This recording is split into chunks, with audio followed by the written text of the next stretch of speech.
Howdy y'all, and welcome to the Brawl Stars World Championship. We are back with the July monthly finals and another opportunity to crown two of these teams world qualifiers. I'm here today with Ark. Hey guys, how you feeling today, Woody? I know you had like a long sleep from yesterday. It was a long day for everyone, but a very, very exciting day nonetheless, and an exciting day to follow as well as we go through the LATAM South and America LATAM North regions. Thousands of dollars in prizes to award and dozens of points to give to these teams for making it through today. But let's take a look at the strategic element of Brawl Stars. We've got some brawler pick rates here, and as you can see, Gene over 50% win rate and being played in almost half of all games, 42%. That's a huge number, especially given the high number of mirror matches that we see with Gene. Really popular brawler, that unique super ability to pull enemies in close to you, so useful in many different game modes. Yeah, despite having a load of nerfs to Gene as well, still rocking it in terms of stats, and M's very much so as well, with 51% of a win rate, and Daryl too. But you know, got to remember that we've just had a recent balance change too, so how these stats will shift and change over time we'll see. But at the moment, in the previous meta, M's was very dominant. That's true, and a good point to make there. You know, I've been checking out Coach Corey's post on over at r/Brawl Stars Competitive, so keep an eye out there if you want to get the top tips on the new developments in the metagame. But let's take a look at the schedule for today. The first region we're looking at is LATAM South. This group will have B4 Esports versus Red Canids up first. Then INTZ will be hopping into the hot seat against Red Canids and following up with a match against B4 Esports. Yep, and then later on today, moving into the NA and LATAM North region, Omen Elites versus Cosmos Esports, followed by Omen Elites versus IX the Snacks, and then Cosmos Esports versus IX Snacks. Going to be some excellent matches today in the LATAM South region. The big story is the lead for INTZ, a team that seems almost impossible to catch up to, more than double the points of B4 Esports right now, sitting up at top with 160. But these two other teams are upstart contenders, and with an excellent run, they might still have a solid shot, but this could be an elim match right here off the bat, Arc. B4 Esports versus Red Canids, the second and fourth place teams respectively in this LATAM South region. Only one team from this region can go to the World Finals, and you've got a great chance right now at finding out which one of them will not be it. Yeah, absolutely, and worth pointing out and remembering also that INTZ and B4 Esports did qualify for next month's monthly finals as well, so they will have a chance to gain more points there too, whereas other teams like Clash LATAM didn't quite make it, so that will change a lot of things with regards to the scoreboard, and here we see the players of those teams as well. First place in this region will score 50 points on that leaderboard. Second place gets 30 points, while third place will get 20 points. It's right now an 80-point deficit between INTZ and B4 Esports, and a 100-point deficit between INTZ and the Red Canids. So knocking down the Brazilian behemoth INTZ will be a key target today for both B4 Esports and Red Canids. But hey, hats off to the Brazilian squad this month. All three teams from the LATAM South region were from Brazil.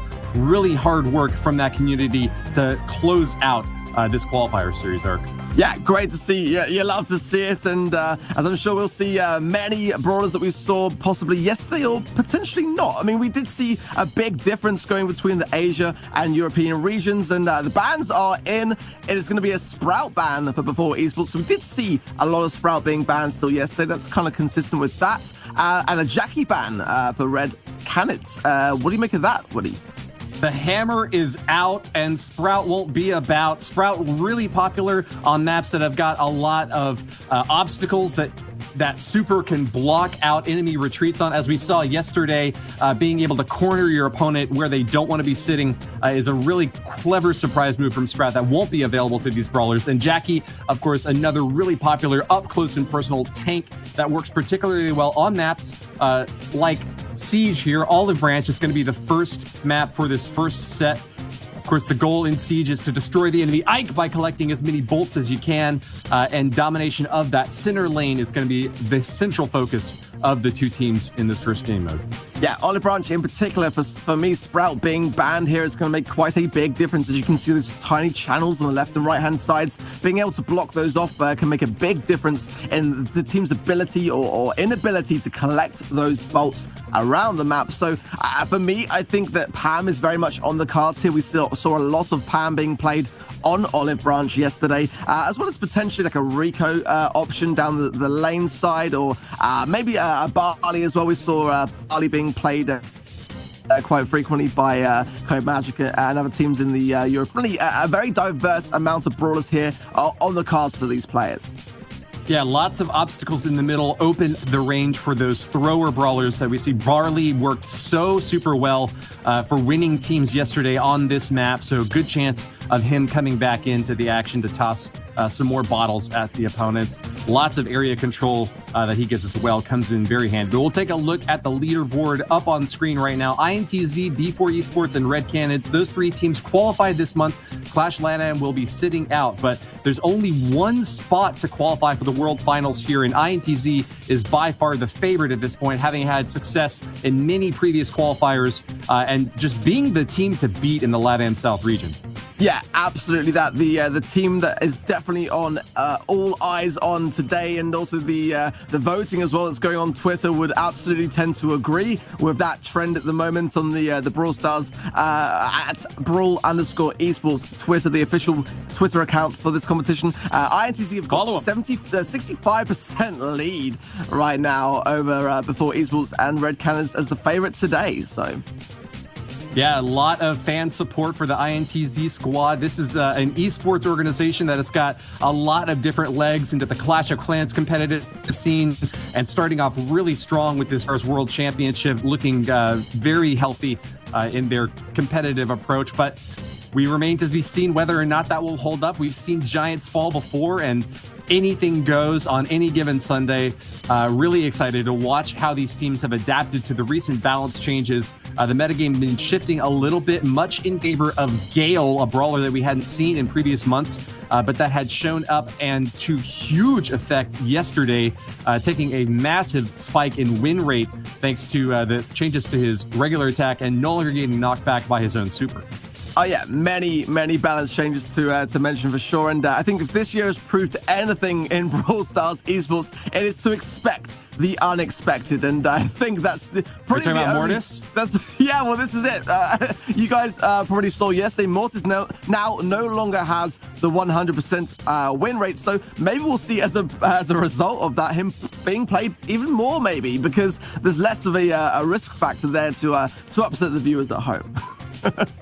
Yeah, my heart goes out as soon as we saw that Mortis drop our last little brawler with a 100% win rate. Maybe it's time to bring in another crazy pick, like, Crow hasn't been played at all. So if you can get one win with Crow, you can get that win rate back up to 100% for at least one brawler out there. Go for the off-meta pick, INTC. I really want to see you guys make a surprise change here and catch your opponents off guard. Or, complete the meme. Let's start this, Woody. Let's get Dynamite to be the next brawler to make an appearance like the Mortis. That would be fantastic to see. But teams are going in. We are going to see Gale straight off the bat for both teams, and that use of that bounce pad gadget to launch both teams fully into the action very, very early on. Yeah, the Red Canids up top take a few big hits. Parzival going down. Guigle now the only remaining player up on the top for the Canids, and that means that they haven't been able to score a single bolt. Massive siege bot coming in from B4 Esports right off the bat, and you see them swinging hard in the first exchange of this match. Well done to B4 Esports, pushing in super hard and giving no breathing room at all to the Red Canids. Yeah, I mean, a very similar comp, but nonetheless, before esports definitely making a really, really good mark. And look at that. Wow. Could he just launch it straight onto those mines that were placed very strategically so by Tufa, and looking like a really, really good second round so far here for Before Esports as well. Not giving up any ground on the right side there. Beto pushes Parzival back. He's going to get knocked into a corner now, though. He's got to be careful because Parzival's attack can bounce over these ledges, but not any chance of making it happen this time. Beto knocks him down with a super and will get the finishing blow. A kill on Grigol as well, who is just a bit too aggressive with that super, charging on in, trying to get just one little tiny bolt for the Red Cannons, but no dice. B4 Esports have got a dominant showing so far here, knocking down a second seed spot at level 7. Now the defense is going to be really difficult for Red Cannons. They need to reestablish themselves in the middle of the map and get basically every single bolt if they want to have any shot at victory. Yeah, it was actually not a bad defense in total, only like 40% damage now for Red Cannons this Ike. But look at this, the amount of bolts is still even. Like, Red Cannons can't seem to find the momentum here to stay alive long enough to bank these bolts, as on the right side, Parzival gets taken down. Even when poor little Parzival manages to get the kill on Beto, he gets eliminated by all 3 mines from that Bo super, just knocking him apart.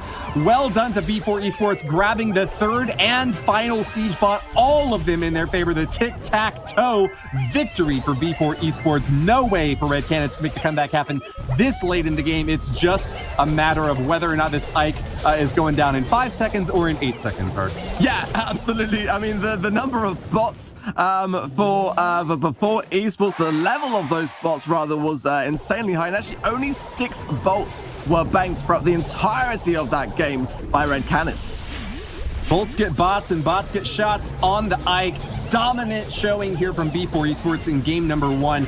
Red Cannons have brought a relatively similar comp here, and I'm wondering, was Carl a mistake for them? Was Mr. P a mistake for them? Did they make a bad brawler selection, or was it just poor tactical gameplay in the match itself? Well, let's just say we're very similar comps. You know, for me, Mr. P and Gale is a good combination. I think they might want to consider maybe bringing in Pam into the mix over Carl.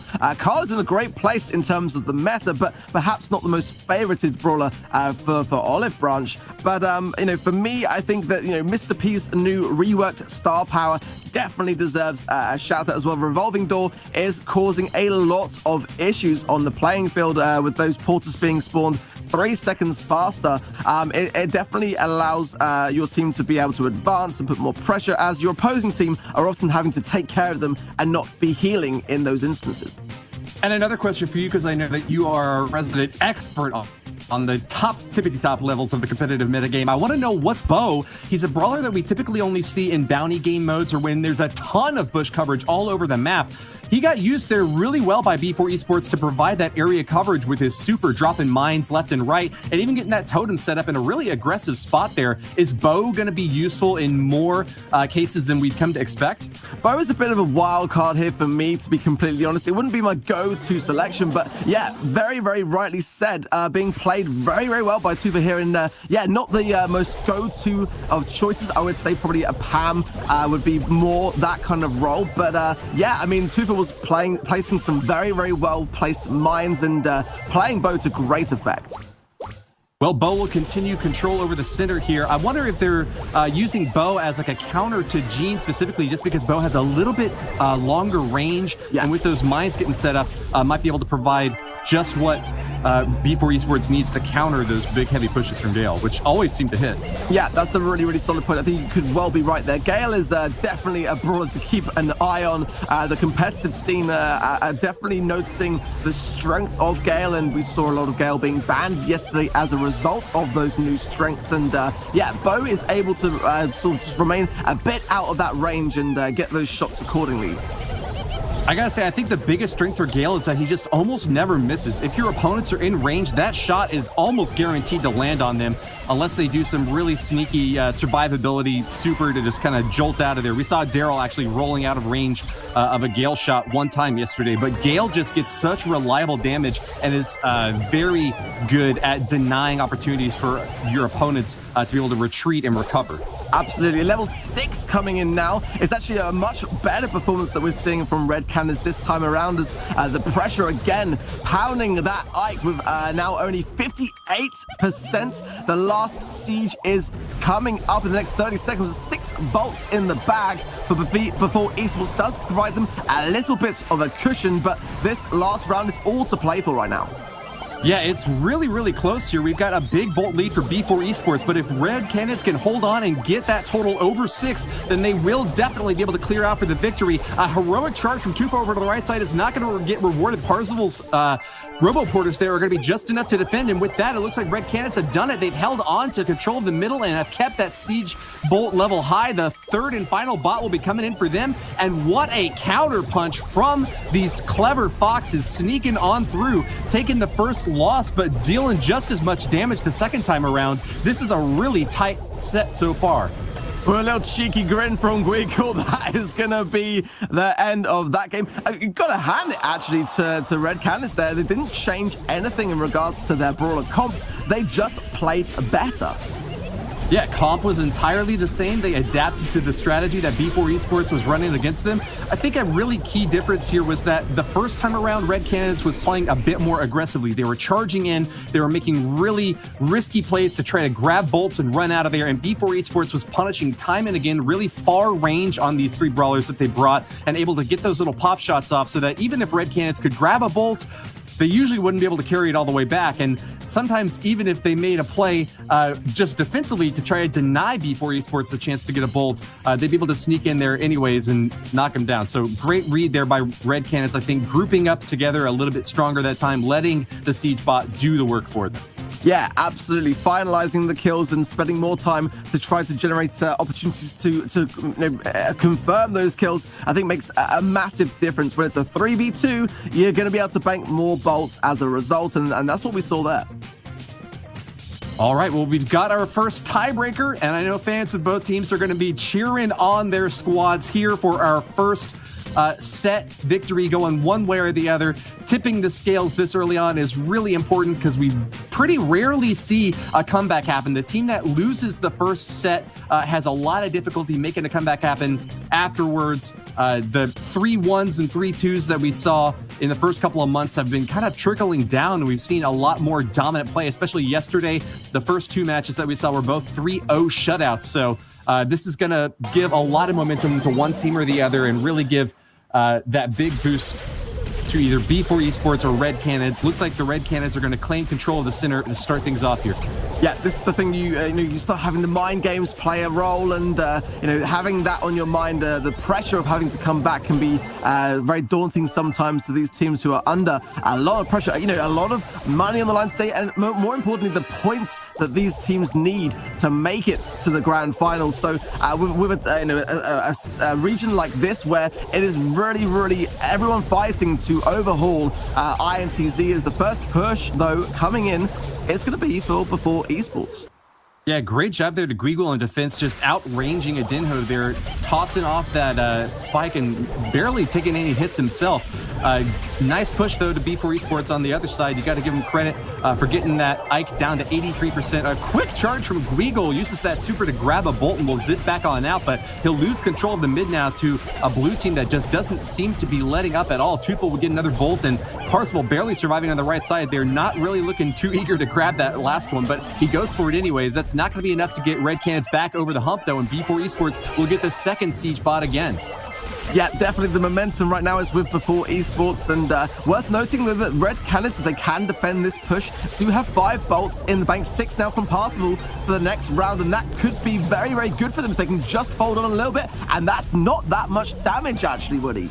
Yeah, awesome defense there from Red Canids. But remember, in any time a siege bot comes at you, you're going to be working uphill to reclaim control of the mid and get those bolts back in your favor. Nice kill from Parzival over on the right side. Beto playing very aggressively, not rewarded for it. Tufa now on defense in the center, trying to deny access for the Red Canids, but they've got a massive bolt lead, and it seems like it won't be possible for the B4 Esports squad to overcome that. They're going to have to play defense on this last one, just trying to deny as many bolts as they can to their opponents and keep that bot as small as possible. But 10 puts a big lead in favor of the Red Canids. That big purple bot is going to be hard to stop. He's moving in fast and hard. 15 seconds left for the Red Canids to get this attack in. They only need to get 28% damage off of B4 Esports, and that seems possible. But what a massive amount of damage from B4 Esports, knocking down that siege bot. Can that Ike stay alive? It can! Wow, that was insane. The bow mines of Tufa came in so clutch there, and actually, Bo, not a bad brawler pick for that reason, and making Power maybe look a little bit inferior then. Wow, yeah, I was wondering what the strategy behind the bow pick was. He has some great range, but it turns out with so few little spots that this bot can path around, you can almost always predict exactly where they're going to go and get those chain stun mines blasting off on him. Look at that. He got shut down at still the perimeter. That was a level 10 siege bot. That thing goes pretty fast, Ark. Yeah, and the HP of those things is nothing to be trifled with either. I mean, the Mr. P turret as well, taking even more damage combined with the... There was actually a bow mine placed in the spawn there as well of red cannons, which that first initial stun was there, and then Tufa then recycled the super to stun again in their own spawn. Combine that with a Mr. P super as well, and you're able to delay that push so much. Yeah, one of the best defenses against a siege bot that I've ever seen in a Brawl Stars championship. Awesome job there to the B4 Esports squad against a huge bot coming straight at them. But we're already ready to hop into the next match. It's going to be penalty kick. This is a brawl ball game mode. And of course, as you all know, it's just about getting that ball past the goal line. Busting down those boxes can be a big boon to you. So lots of times brawler picks will come in favor of anything that can eliminate obstacles. But sometimes brawlers just want to go for that overtime play with a hard defense in the first couple of minutes and then knocking one down when all the obstacles are removed. Yeah, this map is a bit of a strange one, I think, for the competitive players. Some don't really like being so restricted in their lanes, but you like you say, it's rightly so in the overtime, a very different map. So do you take that risk and go in with a B or something, and then hope that you can kind of extend it into overtime where you're going to be able to finalize the game, or do you go in with something like we saw Semantic rocking with yesterday, like a really close quarters wall breaking brawler like Frank, and just decimate your opponents to ensure those early goals? Well, all the Brawl Ball maps are the same in overtime, and anytime you get a map that is defensively favored, you're much more likely to get those heavy tanking compositions from the brawlers early on. So we'll tend to see in the first minute or so whether or not we've got a setup from either team that is targeted on trying to get an early goal here, or if they're just going to kind of contend for that middle position. A lot of times they won't even try to pick up the ball until they've killed at least a couple of brawlers from the enemy team and be able to push in hard against them with that. You usually see at least one relatively tanky brawler with some mobility bonus on his favor. Someone like Daryl can play pretty well in that role. What other sort of brawlers are you expecting to see in this map, Ark? Well, this is the thing, because for me, these bans are really strong here. So having Sprout out of the mix, having Jackie out of the mix is really important to these teams, because they're actually two of the strongest brawlers on this particular map. So having a thrower could be a good thing to have for sure. For me, I do like B here. I think that, you know, you can get a lot of damage and you can get a lot of value even in close quarters here. They're going to be going in with Carl is actually, yeah, Carl is a very good picker. I like this from Red Cannons and the thrower as well. Actually, Carl being picked as well for the 4 esports. So yeah, I like that pick. Carl and Mr. P for both sides. It's just going to be this Barley versus Gene mashup here. Gene working really well in a lot of game modes. Wow, with an excellent super there. That might have actually just denied a goal. Finally getting a respawn here. Tufa's going to be pushing back out and defending against a Red Cannon squad that had a big push early on, but just didn't get enough offense there to get past the goal line here. Yeah, establishing I think a smart play by Red Cannons just to not overcommit. They could have tried to go for it, but they would have definitely lost a lot of control in the process. And staying alive here, so important as a Dinho, just about doing just that, but down to a Porter. Wow, that's a bad way to go, Woody. Defense from Tufa now is going to try to deny Greagle, but no! Greagle sneaks it in! Tufa playing the, mind games here, fired away a shot against Kata instead of just knocking down Greagle, and with a tiny sliver of hit points, he made it past the last line of defenses. You cannot take the risk and try to play a raw defense when there's a ball that close to your goal line, Ark. Yeah, sometimes when you dare, Woody, you win, and it didn't look like the HP was really on his side, but the ball went in and putting them in a really good place to actually score a second one here as Caduceus advances. The super shot is there, and that is going to be it over and done as quick as that. Sneaky Foxes, the Red Cannons have gotten the first game on a 2-0 shutout. epic job there. The defenses from B4 Esports just cracking repeatedly against, I gotta say, I think a better brawler pick here from Barley. So many obstacles to hide behind and lots of opportunities to deny access to Carl. He has a lot of difficulty getting around the corners when he's got to walk straight through all that Barley goop.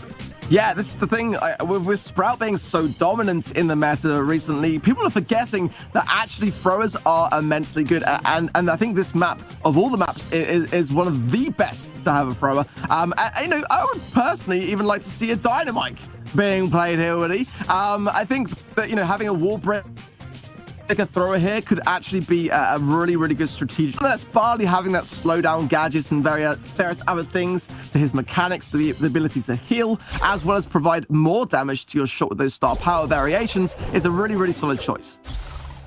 I love casting with the art because you draw the perfect line between trolling and hype, asking for a Dynamite to come on out. I don't expect to see Dynamite anytime soon, but we do get a little bit of a brawler change here.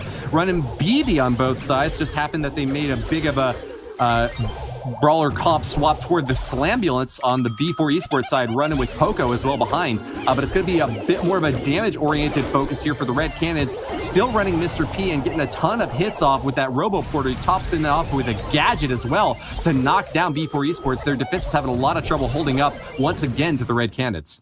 Yeah, Red Cannon's doing a fantastic job right now with the aggression that we're seeing, and already it's before Esports back in a similar position as they were previously in here, forced on the ropes as B2 taking shots from Guico. That star power being not active means that he goes down very quickly here. Guico is shot, and this is surely going to be possible to finish, but no! Actually, the fire on the ground forces him back, and wow, before and one more little bounce from Beto's bubblegum too. Yeah, they're not out of the woods, so yet they've got to push back, and yeah, Red Cannon's looking very strong in penalty kick. Beto is so fearless, charging straight into the enemy line and taking a ton of fire, but I don't know if B4 Esports is going to get rewarded for that sort of risky play here. A dominant showing from Red Cannons once again, and now knocking down brawlers, but not able to get that ball past the goal line. Defenses for B4 Esports are having trouble keeping up with the offensive output of the Red Cannons, but maybe once these walls go down, that bruiser comp set up with additional heals from Poco is going to get a bit of a boost. 40 seconds left before that happens. Yeah, I've got to say, for me, before Esports not going in with Mr. P is struggling here because of the amount of porters on the map. Revolving Door definitely much in play there by Parsival to just keep before Esports back here, and great to see from Red Cannons. A bit of a slow start today, but now starting to really find their stride. Yeah, these Robo-Porters are just so difficult to deal with. Not only are they dishing out damage, but they're denying healing opportunities, especially here for Beto out the right side. Guigle now forcing a charge in here, but getting shut down by Adino. That's not going to be an opportunity for Red Cannons just here and now. Going to have to really distract Parzel out the left side, and he's done a great job of it. Red Cannons now are on the defense as the ball possession for B4 Esports is going to give them the opportunity to strike again. A really aggressive gadget use here by Parzival, trying one more time to shut down the B4 Esports defenses, but Poco's heals are coming in so clutch for this squad. They're getting a lot of damage off, but look out, Guigo's going to charge in, uses his super, but Tufo will stand. Just about standing, and now on 56 HP, not really sure what to do there. Oh no! Team go down. Red Cannons are going to surely secure this with a final goal. My goodness me. They are coming back now, Woody. Awesome job to the Red Cannons. Seemed like that last attack was going to start to kind of fall apart, but with just a few more great hits there from Parzel, knock out the last remaining hit points on their enemies and drill it straight in. The team wipe gave them plenty of time to walk that past the goal line. Looking really confident in the last moments there. What a comeback in set number 2 for the Red Cannons to tie this matchup overall, 1-1. Yeah, the BB pick for me before Esports was solely reliant on the Poco heals, and running batting stance as well is very risky because if you come across a Mr. P with Revolving Door, more porters on the map, if they look onto you, you're going to have to use your attack to take them out, which gets rid of your shield, and that is why Beta was struggling so much with regards to staying alive despite playing BB, which is a pretty tanky brawler for the most part. B4 Esports failing to get a single goal in that set, definitely gonna drag them down now as they're going into Heat Wave, a map that's got a lot of bush coverage, and that 1 star, of course, in the center to try to claim early on. This bounty game mode is all about racking up the stars for your team. Each time you get a kill, you take the stars from your opponent, but every time you get a kill, you also increase the bounty on yourself, kind of re-establishing a bit more of a defensive play style once you get a lot of stars above your head. Yeah, this is the thing. You've got to decide, also, you can't really choose what player is going to have the highest bounty. So it's not really like gem grab where you might want to have one particular brawler be carrying all the gems and have that be the risk taker.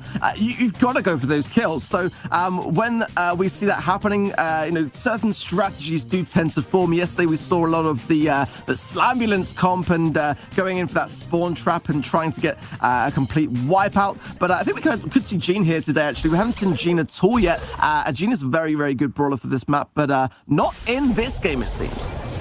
Yeah, early charge from B4 Esports will claim the star at the center, and just like you predicted, it's going to be the Slambulance cop here. Poco, Rosa, and BB, really heavy brawlers out in front to bash through this line of defense. Red Canids is going to be moving in once again with a bow and a Mr. P, charging up their supers right there in the center of this map, but using those roboporters crucially to clear out the bushes out the left side. Really big tactical advantage now for the Red Canids, even though they're behind in stars. It's going to be hard for B4 Esports to get a clear line of fire. Gotta say, I really like this pick, this bow pick from Parsifal. We've seen bow being played more today than I think we did at all yesterday. This is a great brawler here because the mines will break the bush, and Adinho playing Rosa is going to struggle when those bushes start to deteriorate. So the gadget as well is providing a lot of value for his team, and they all have super right now on the Red Cannon side of things. Ooh, Adino in a lot of trouble, got stunned by that mine, and another one explodes, taking him down. That's going to be a star lead now for the Red Canids. A quick charge out from Beto. Is that going to be enough to get the kill? No. Parzival's defense will hold on. Yeah, B4 Esports being very aggressive, and I think they're not really in the position to do that, especially now with a 4-star lead to Red Canids, and everyone again has super, and this is a really gnarly position for B4 Esports. So Peter doing his best, but every swipe that he misses will take away that batting stance star power that he's running. Beto beaten back by the Red Canids, a squad that has just had so much synergy in the second and the third sets now, not giving a single inch to a B4 squad that seemed ascendant out the first set. This defense from Red Canids is holding on strong, and with that totem down, charging up their supers, they are returning fire as about as strong as you can expect. B4 Esports makes one more desperate play, charging into the enemy spawn zone, but there's plenty of room to retreat here for the Red squad. That's going to be a decisive 7-3 win. I've got to say, Woody, I am loving this from Red Canids. Slow to the mark, but now they are just establishing so much control in every game mode. The Slambulance comp is definitely not one that you really want to run into in Bounty, especially if you're not running a similar kind of comp. But being able to control that is what we saw from that last game, and I've got to say, I really like what I'm seeing right now. They saw the shape of the water flowing at them, and they adjusted, bending and swaying with the breeze. Red Canids have got the exact right mindset here to take this thing down. Despite their set 1 loss, they have been really focused on the long game, making those right brawler picks and keeping the high level of communication necessary to get these wins. With just one more game win, they will be able to pull ahead against B4 Esports. But let's give some credit to B4 Esports. They're a team that's ahead overall on the leaderboard. They're in second place right now, and they're not going to go down without a fight. The change up in their brawler comp here might be just what they need. Picking Barley this time, Tufa is going to lose that first star in the center to the Red Canids, but will get a bit different of an angle now, trying to fire away at a Red Canid squad that hasn't yet been able to set up in game number 2. Okay, going with Gale this time around, and we saw Gale being played on this map to perfection yesterday. So the question is now, can Tufa use that the range and the map disadvantage to get that takedown there and try to shut down that bow gadget earlier? We're going to see a super we should connect with that. Yeah, we are, which is a good start for them. B4 Esports definitely need to not underestimate the effectiveness of that bow gadget, in my opinion. It seems like they finally have been able to deal with that Bo super now, doing a little bit of mind sweeping out there on the right side. Adino clears that out. No kills for either team yet, though, and this is starting to look like a bit more of a typical bounty game setup where a little bit of a star advantage for Red Canids, having grabbed the center control early on, is being countered by a B4 esports squad that is setting up strong. Robo Porter's streaming out now from Adino and shoving Red Canids back into the bushes. Can they keep the pressure up? I'm not really sure. Guigle seems so strong with Carl in previous game modes, but Beto has just been dominant on the left lane this game so far, and I think that B4 Esports have got the lead, but they need to finish it off with a kill at some point. This is the thing, exactly that, Woody. Before Esports have got Red Canids in a great spot, but are they able to finalize these kills? Because if, Red Canids can get some momentum to push back, then it avails to nothing. They've got to go in, and 20 seconds now on the clock. But a really important takedown for Red Canids as Guigle rolls in, but not able to get a kill, but just extending that lead then for Red Canids with 10 seconds left.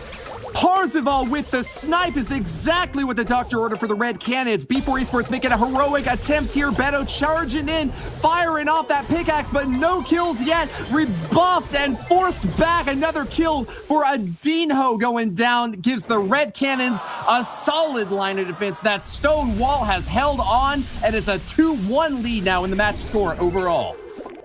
One set away then from taking this first matchup today. For me, there was a part at the end of that game where Beto had super and just kind of hesitated a little bit as the majority of Red Canids were very low, and Carl has the ability with those star powers to really survive those aggressive interactions. And if you're going to lose anyway, you may as well go out in style, right? And that didn't quite happen at the end of that game.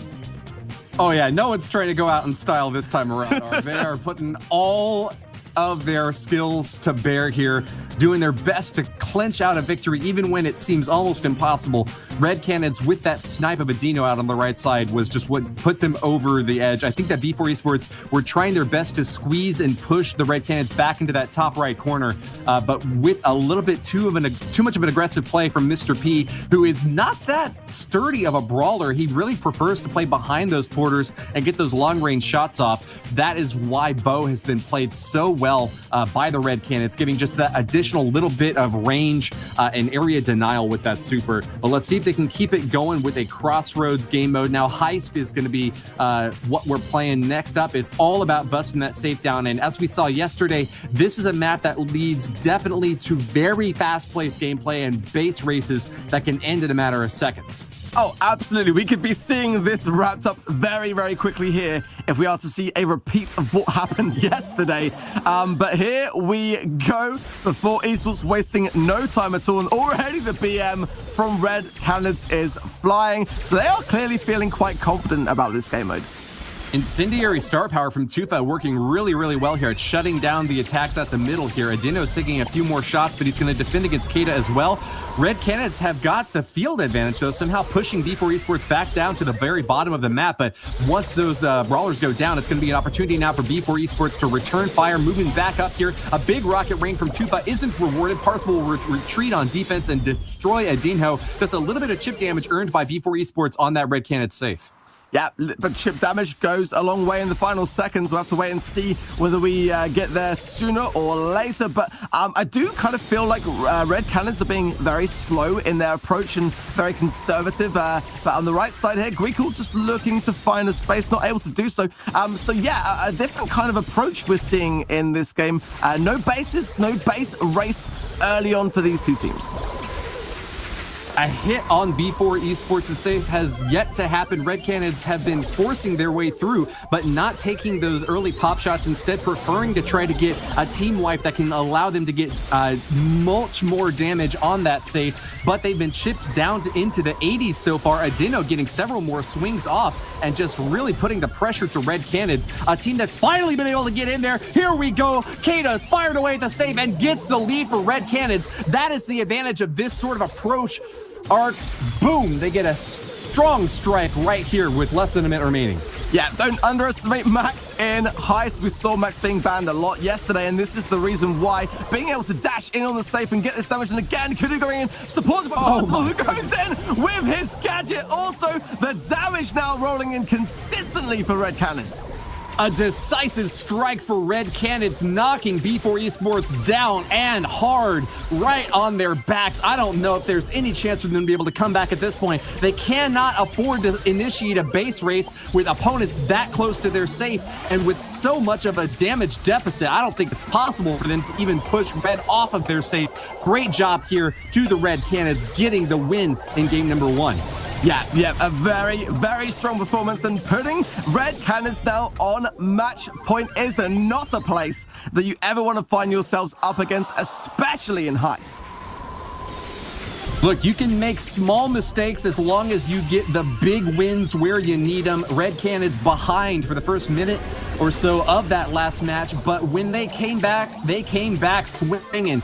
Huge supers from Parzival and a high damage output from Kata were exactly what the doctor ordered, knocking that safe down into, what was it, at the end, like 12%? Huge lead for Red Canids. They pushed and pushed really hard, not letting up a single bit of pressure once B4 Esports were down on their knees. Yeah, in Heist, it's either your patience is rewarded or your aggression is rewarded. And in that instance, we saw patience. I wonder whether we're going to see a same approach in the next game mode and whether, you know, we might see some brawler changing to be kind of able to get this tied up right here and now. All right, let's hop on in. I'm seeing a pretty similar setup here. Adino's going to make the swap for Max, though. Apparently convinced that Max is just what you need in this really fast-paced map. Parzival and Kata both stacked up right on top of each other, and that's going to give an opportunity for Tufa to stack in a lot of damage, tossing that pickaxe, but not getting too many shots off here. An advantage for Red Canids to start off with, but a kill for Adino, returned by Parzival. It's going to be even Steven. Yeah, I think opting to go with the max pick for the opposing team there before Esports swapping out Adinho for that max is going to help for sure. Definitely a good change, but, you know, Kadu has had the previous game to warm up to this brawler. It's the first time we're seeing it between these two teams today, and already look at this, some damage now going in for before Esports. Tufa trying to get the takedown as well as possible, but goes down the left-hand side. Ooh, unfortunate for Tufa. Got that boost from Max's super, but instead of charging in, tried to play defense and didn't get anything out of it. Knocked down at the left lane, and B4 Esports are going to be crying, wishing that they had pushed that a little bit harder, I think. Beto makes a little bit of a stab in there onto the save, bringing the opponents down to 80%, but this is about the same place that we saw the last game go for. Red Canids is a squad that goes for those big, heavy hits, and here they're going to get one right now. Kata, uncontested, knocks the safe down to 73%, and that's going to be a lead once again for the Red squad. Yeah, double max super pops as well. This is a much more frantic game than we saw previously with having two maxes on the field here. Parzival staying alive and getting damage here with Grieg on the right-hand side, and this could be a great moment, but a bit of a base race. Adinho as well, sitting on the Red Canids safe as well, Woody. Yeah, no team has a clear advantage at this point. It seemed like Red Canids were pulling ahead, but B4 Esports are stacking the damage in as hard as they can. A bit of a sneaky play here from Beto, trying to distract out the right side. That's going to be just what Adino needed. Knocks the safe down with just 13% left on his own. B4 Esports have come back. Not an early base race, but a base race nonetheless. And now, before Esports looking in a better position to just hold on. And actually, they just need this one next game in the bag to take it all the way. They are far from out now, despite Red Canids being on match point. That is exactly what I wanted to see from B4 Esports. When they've got their backs up against the wall, are they going to go down playing meek and concerned and worried, or are they going to come back brave, forcing that firepower right back in Red Canids' face? That's what they did in game number 2, and if they do it again, we can see this go to a set number 5, Ark. Yeah, the max pick definitely went in their favor, and now it's whether they do keep max and maybe add or tweak something on the other side, or just go with the same comp and just kind of keep that morale and that movements into the next game that are obviously, you know, it's a positive boost that they've just had. They've got to maintain it, though.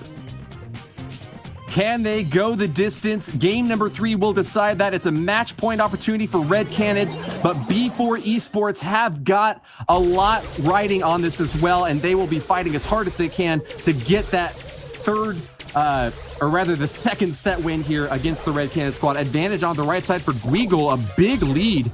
And wow, it's all 3 red brawlers on the enemy safe really early in this game, Ark. Yeah, it's a Mikado that was that the left-hand side lane, though. However, it was a bit of a back and forth And it does seem for me like Red Cannon's in a good position here and not really seeing the fight that we saw in the previous game from before esports. More damage rolling in. 50% already is a big dent that we are seeing in the before esports safe there, Woody. Beto getting caught up in the crosswinds, and Guigle has just snuck around the bottom right corner uncontested now, wailing away at a safe that's down into the teens. Finally pushed back by Adino, but was that worth it? I don't know any way for B4 Esports to justify that sort of big hit this early on. They're down to 12, and they need to dish out a massive amount of damage, not allowing any red brawler to cross that line of defense. Yeah, there really is no room for mistakes as then we see Adino go down on the right side, but look at this, Tuba rolling in, but Guigle surely able to just finish this right here, right now.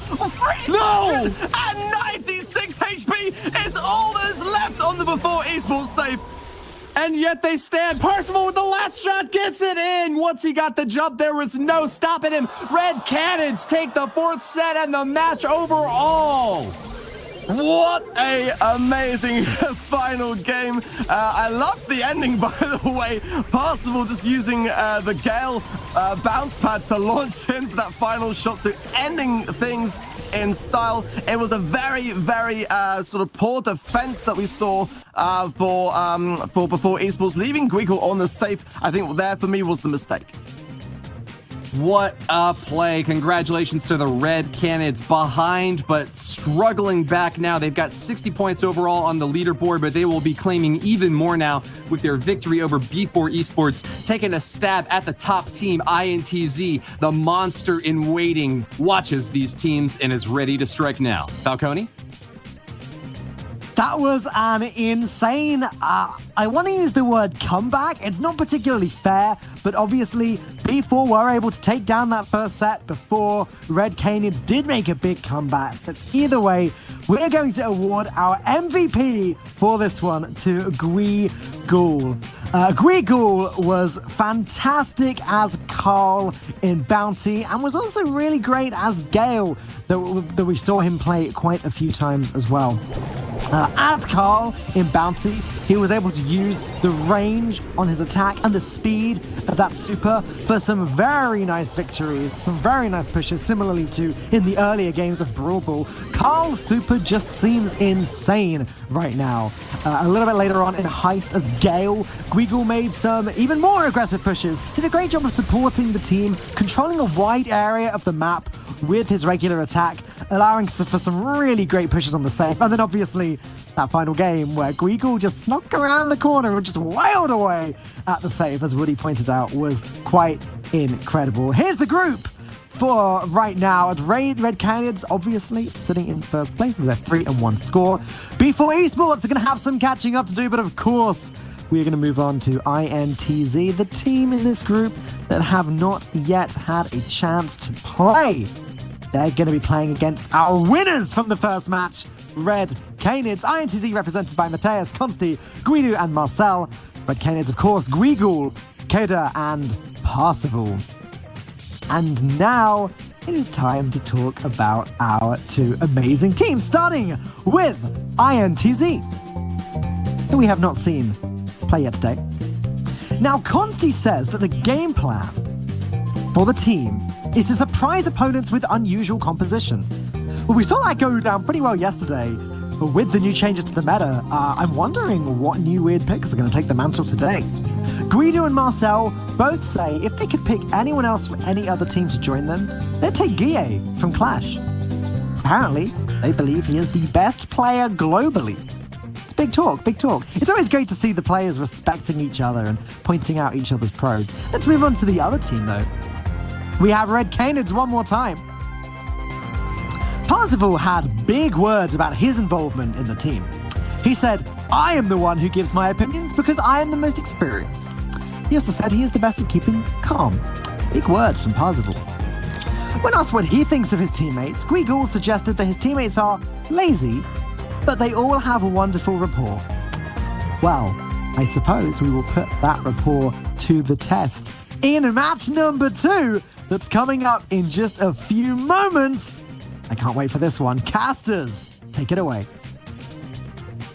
Thank you very much, Daniel. We're going to be jumping into this next series, and I cannot wait for it. INTZ picking up their first match of the monthly final, going up against Red Canids, who just got their first victory of the month as well. It's looking good for this team, and also someone who's looking good is my co-caster, Woody.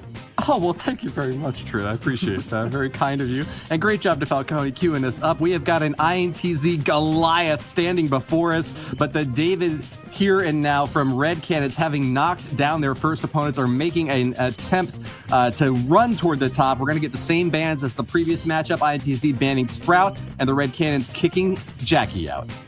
Clearly not a fan of the Jackie, so they're just going to keep that permanently removed. Sprout, as we've already know, is just an incredibly powerful pick right now, so it makes no surprise to me that it's been removed. Having a look at our map pool, we're going to go Backyard Bowl, Deeper Danger, Double Swoosh, some Assembly required, and maybe, if we're lucky, go to distance and see Sandy Gems. Yeah, we see a Brawl Ball map that's a bit more opened up than what we had last time around. That can lead for some more long-range options here.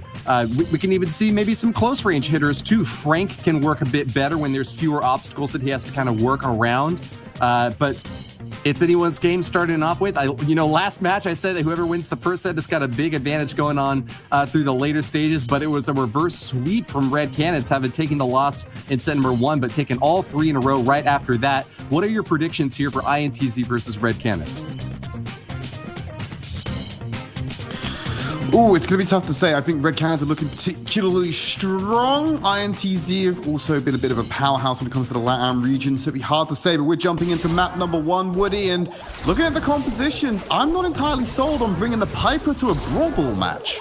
I love that we've got Nani in the action, though. A great swap out here for Red Canids, making use of that long-range power. Can deal a ton of damage if you get the perfect hit on there. But yeah, I'm liking Gale's Guidu and INTZ running Piper with Marcel. That combo works extremely well. If you get the stun off and a long-range hit, that can often be enough to wipe out a small, squeaky brawler in one strike alone. Well, they're going to use the jump pad to get behind the team. He's using that super, trying to set up a kill for Kato to get the shot on. Going to be enough to clear him out. Marcel passes to Guidu in the back line of the Red Canids area, but they are going to get the respawn in time and fight them away, but they've lost so much territory. Lots of nice hits from INTZ. They've pushed Red Canids all the way back into their spawn, but haven't had any supers to be able to knock these boxes down yet. As soon as Marcel gets that super charged up, expect to see him pop it right there in the center to give an easy shot on goal for the next attacker. You can see what the thought process is behind this comp. As soon as they get that super online, break the territory, they're just going to send Consti in with the super, get some space clearance, try and see if he can take any of the Red Canids out, and allow Guido or Marcel to walk this one in. Lots of great corner fire here from Keita as Nani, but that's not what you want. Yeah, big hits. INTZ Consti goes down, but they still have a big force at the left side. They're looking like they're going to commit to this push. Instead of trying to give up, they're going to charge straight in there. 2 weaker backline forces out in the center. Keita and Parzival are not giving away any ground to Guidu, though, and that's going to be a kill. Nice job on defense there to Red Canids, but at what cost? They're all 3 down really low and struggling to push back against an INTZ squad with a clear moral advantage right now. Great take out there from Parzival to find Consti, so that means that they can push even further out of their goal line right now and try and get into INTZ's territory. Porters are certainly going to help with that one as Parzival will go forward. Now they're knocking on the door of INTZ and they completely flip the script, Woody. Regal needs to be careful not to sit on that jump pad, otherwise he might relieve all that pressure. No way for the Red Canid squad to knock down walls. They've just been waiting patiently for this opportunity to get that overtime in, but they're falling apart now, losing Consti over there and losing Guigal now. They're in a really difficult spot. Red Canids forced back into their own spawn as once again it's going to be INTZ making an aggressive play here. Boxes are about to go down, Trid. Well, Marcel's got himself that goal. He's ready to get the shawl in. The overtime's there. Stun, tried to time it. But the ball was knocked back, unfortunately, so it's going to be in the middle of the field for the rest of Red Canids to move in on. You're going to have that 4th man, the Porter in the fight. Guigal, the shot, he gets it in! In the corner, and Guigal and Red Canids will take the first round. You saw Marcel sitting with that ball waiting for overtime to tick out, but at the same time, defenses holding up, shutting him down with a stun and knocking that ball away from him. Watch that replay right now and you'll see exactly what I mean. sending the ball right back. I think Marcel actually fired. No, he mistimed away. it. That's all Yeah, it was. he shot tried it too to get early. the immediate shot through Woody, and he just did it a little bit too soon, so it bounced back and ruined the play. Another attempt they also tried to make earlier in the round. You saw it when they committed the Carl Super to go behind, try and relieve some pressure, also getting rid of that Mr. P dispenser as well to stop the porters from coming out. You then see the super committed by Marcel to try and get it behind the enemy lines and get an easy goal, but it's just a little bit off target. And after Carl committed the super, incredibly low as well, was going to end up going down, so he wasn't able to get that ball lined up for the shot on goal to potentially get that sneaky attempt. Great job there to Queagle on the counterattack, though. Just at maximum range, fired away right before going down and got it just barely past the goal line. Perfect read on the exact tile placement that he needed to be at in order to get that shot off. Awesome job to the Red Canids, a squad really far behind INTZ on the leaderboard, but really showing up super well today, and especially in Brawl Ball, a game mode that INTZ has performed so very well at in past matches. You know, they've taken championships time and again in these monthly qualifiers, but they're looking weak now, Trid. I don't know what to say. Well, hopefully they're going to be able to correct that quite quickly as we move into round number 2. They haven't really changed it up themselves too much. You're going to see on the red side, they are going to stick with the same comp as well. So really, they just want to play this a little bit better. They're happy with the comps, just not happy with the execution so far. All right, Kata going to be charging back in. Nice long-range hits from that Nani. Really impressed by how well that really high skill cap brawler has been played. You got to get all 3 of those bolts to land if you want to get the value out of that big long-range shot. And wow, time and again, just getting the hits exactly where you'd expect them to go. Kata has got a really good read on where his opponents are headed, and that's super tracking around the map now. Where's he going? All the way to the bottom and knocks Guido back. You always forget how much damage that actually does. It sets up possible to get an easy kill with just one briefcase. And now INTZ are outside their goal. Marcel's low. He can't try and go for the contest here. Wow. Passes it back. Thankfully catches it and will play it nice and safe to relieve some pressure. The porter is still there attacking Guido. Marcel passes out to try and get his gun ready to fire on some of these targets to relieve that pressure. But Red Cannon's doing a great job of playing around the ball and the terrain for now. How close the Red Canids were to almost scoring right there, and with 2 brawlers almost down, INTZ in a lot of trouble once again. Kata may be able to make this way back in with that Robo Porter helping him out. Marcel's in a really tricky spot here, defending as best he can, and actually manages to get it off. I'd say Nani usually has the advantage in that really close matchup when Piper's not able to retreat and get that range advantage once again, but the Red Canids have been rebuffed and will not get the goal out the first time around here. Okay, they're going to blow up the boxes just to try and get rid of this porter. It's giving them a lot of problems. Parzival will pick up the kill onto Marcel after he gets off the back end of that one. Couldn't escape the damage. Guido going low. Thankfully gets the kill to resolve it. Great super to cancel Guigle. He actually had the HP to walk that one in if he wasn't stunned up. So great reaction by INTZ. Marcel pushing back with a shot from Consti will knock them down. That's going to be an opportunity for INTZ to return fire now. They've busted down their own boxes, and at what cost just to get rid of that Robo Porter. Here Consti's going to be moving on in to try to take the Robo Porter out, but actually doesn't make his way past Weagle, firing away on defense with a gadgeted Robo Porter. That's going to be excellent defense there from Red Canids up top. Marcel will bust down those boxes, but with only 20 seconds left to get that shot in before overtime, I'm not sure that that was value just yet. Parzival will survive a big exchange out in the left lane with Guido, and that's a chance for Red Canids to counterattack. Keep going in for Marcel. Wants to try and force something out just out of range to get that kill or even that chunk damage. Didn't get the super out of him. I think that's what they were trying to bait out here to try and make sure they can leap over some of this terrain and get a clear shot on goal, potentially even the super pass as we go into overtime. But with the boxes down, the porter should end up going down. Stop those reinforcements coming in for Red Canids. Consti taking Guigle low. We'll be trading pickaxes back and forth, but Consti still has the edge. The empowered porter trying to release some pressure. They're still on the mid line, taking a lot of damage. This is where Marcel can come into his own on the Piper and start raining damage in as they force him into the other half. Marcel is a monster without any obstacles to block. Oh, he takes no! the super shot, but deflected. Parzival catches it. The last line of defenses for the Red Canids holds. Well, Consti's going to try and go aggressively. They're going to trade out supers. Guigle will end up getting the victory there in that engagement, but no one's closer to scoring a goal right now. 20 seconds left. Kata going to pass it down the line.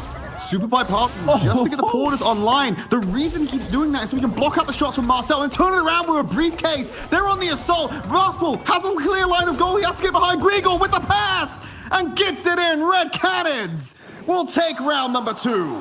Awesome job there to Parzival. Could have taken the shot himself, but instead went for the teamwork element. The toss over to Guigle for an open goal. Scores the first set in Red Cannon's favor. INTZ fans are shaken right now. What can the Cannons do in set number 2 if they get such a dominant lead against an INTZ squad?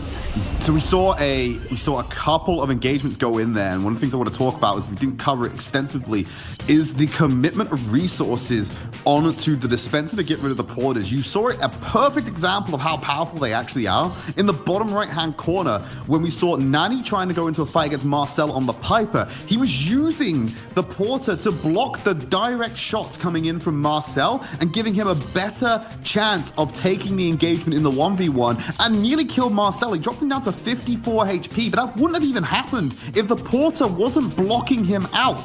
So that is why they're committing so many resources here, because it really does make it difficult for Marcel to get these shots if he locks on and constantly stays between the two brawlers. Yeah, I was thinking that once the overtime rang through, those robo-porters were going to be going down time after time. They're just really easy to finish off when you're playing against they're really easy to finish off when you're playing as Piper without any obstacles to try to block for them. That super long range, getting a ton of beefy damage on every hit that he lands. Yeah, but while it seemed like it was Marcel's game to lose. Yeah, while that is true, Woody, there's still ammo. There's still shots being taken at the porter that's not hitting another brawler, which is what they're trying to do. They're playing around the porters and basically using them as human shields to try and fight against it. While Marcel and the Piper can actually take them out very fast, I completely agree with you, it's still shots that aren't going to brawlers. Map number 2 coming on. We're going on to, I believe, what is this? It's Bounty. Sorry, I got completely mixed up about what map it was.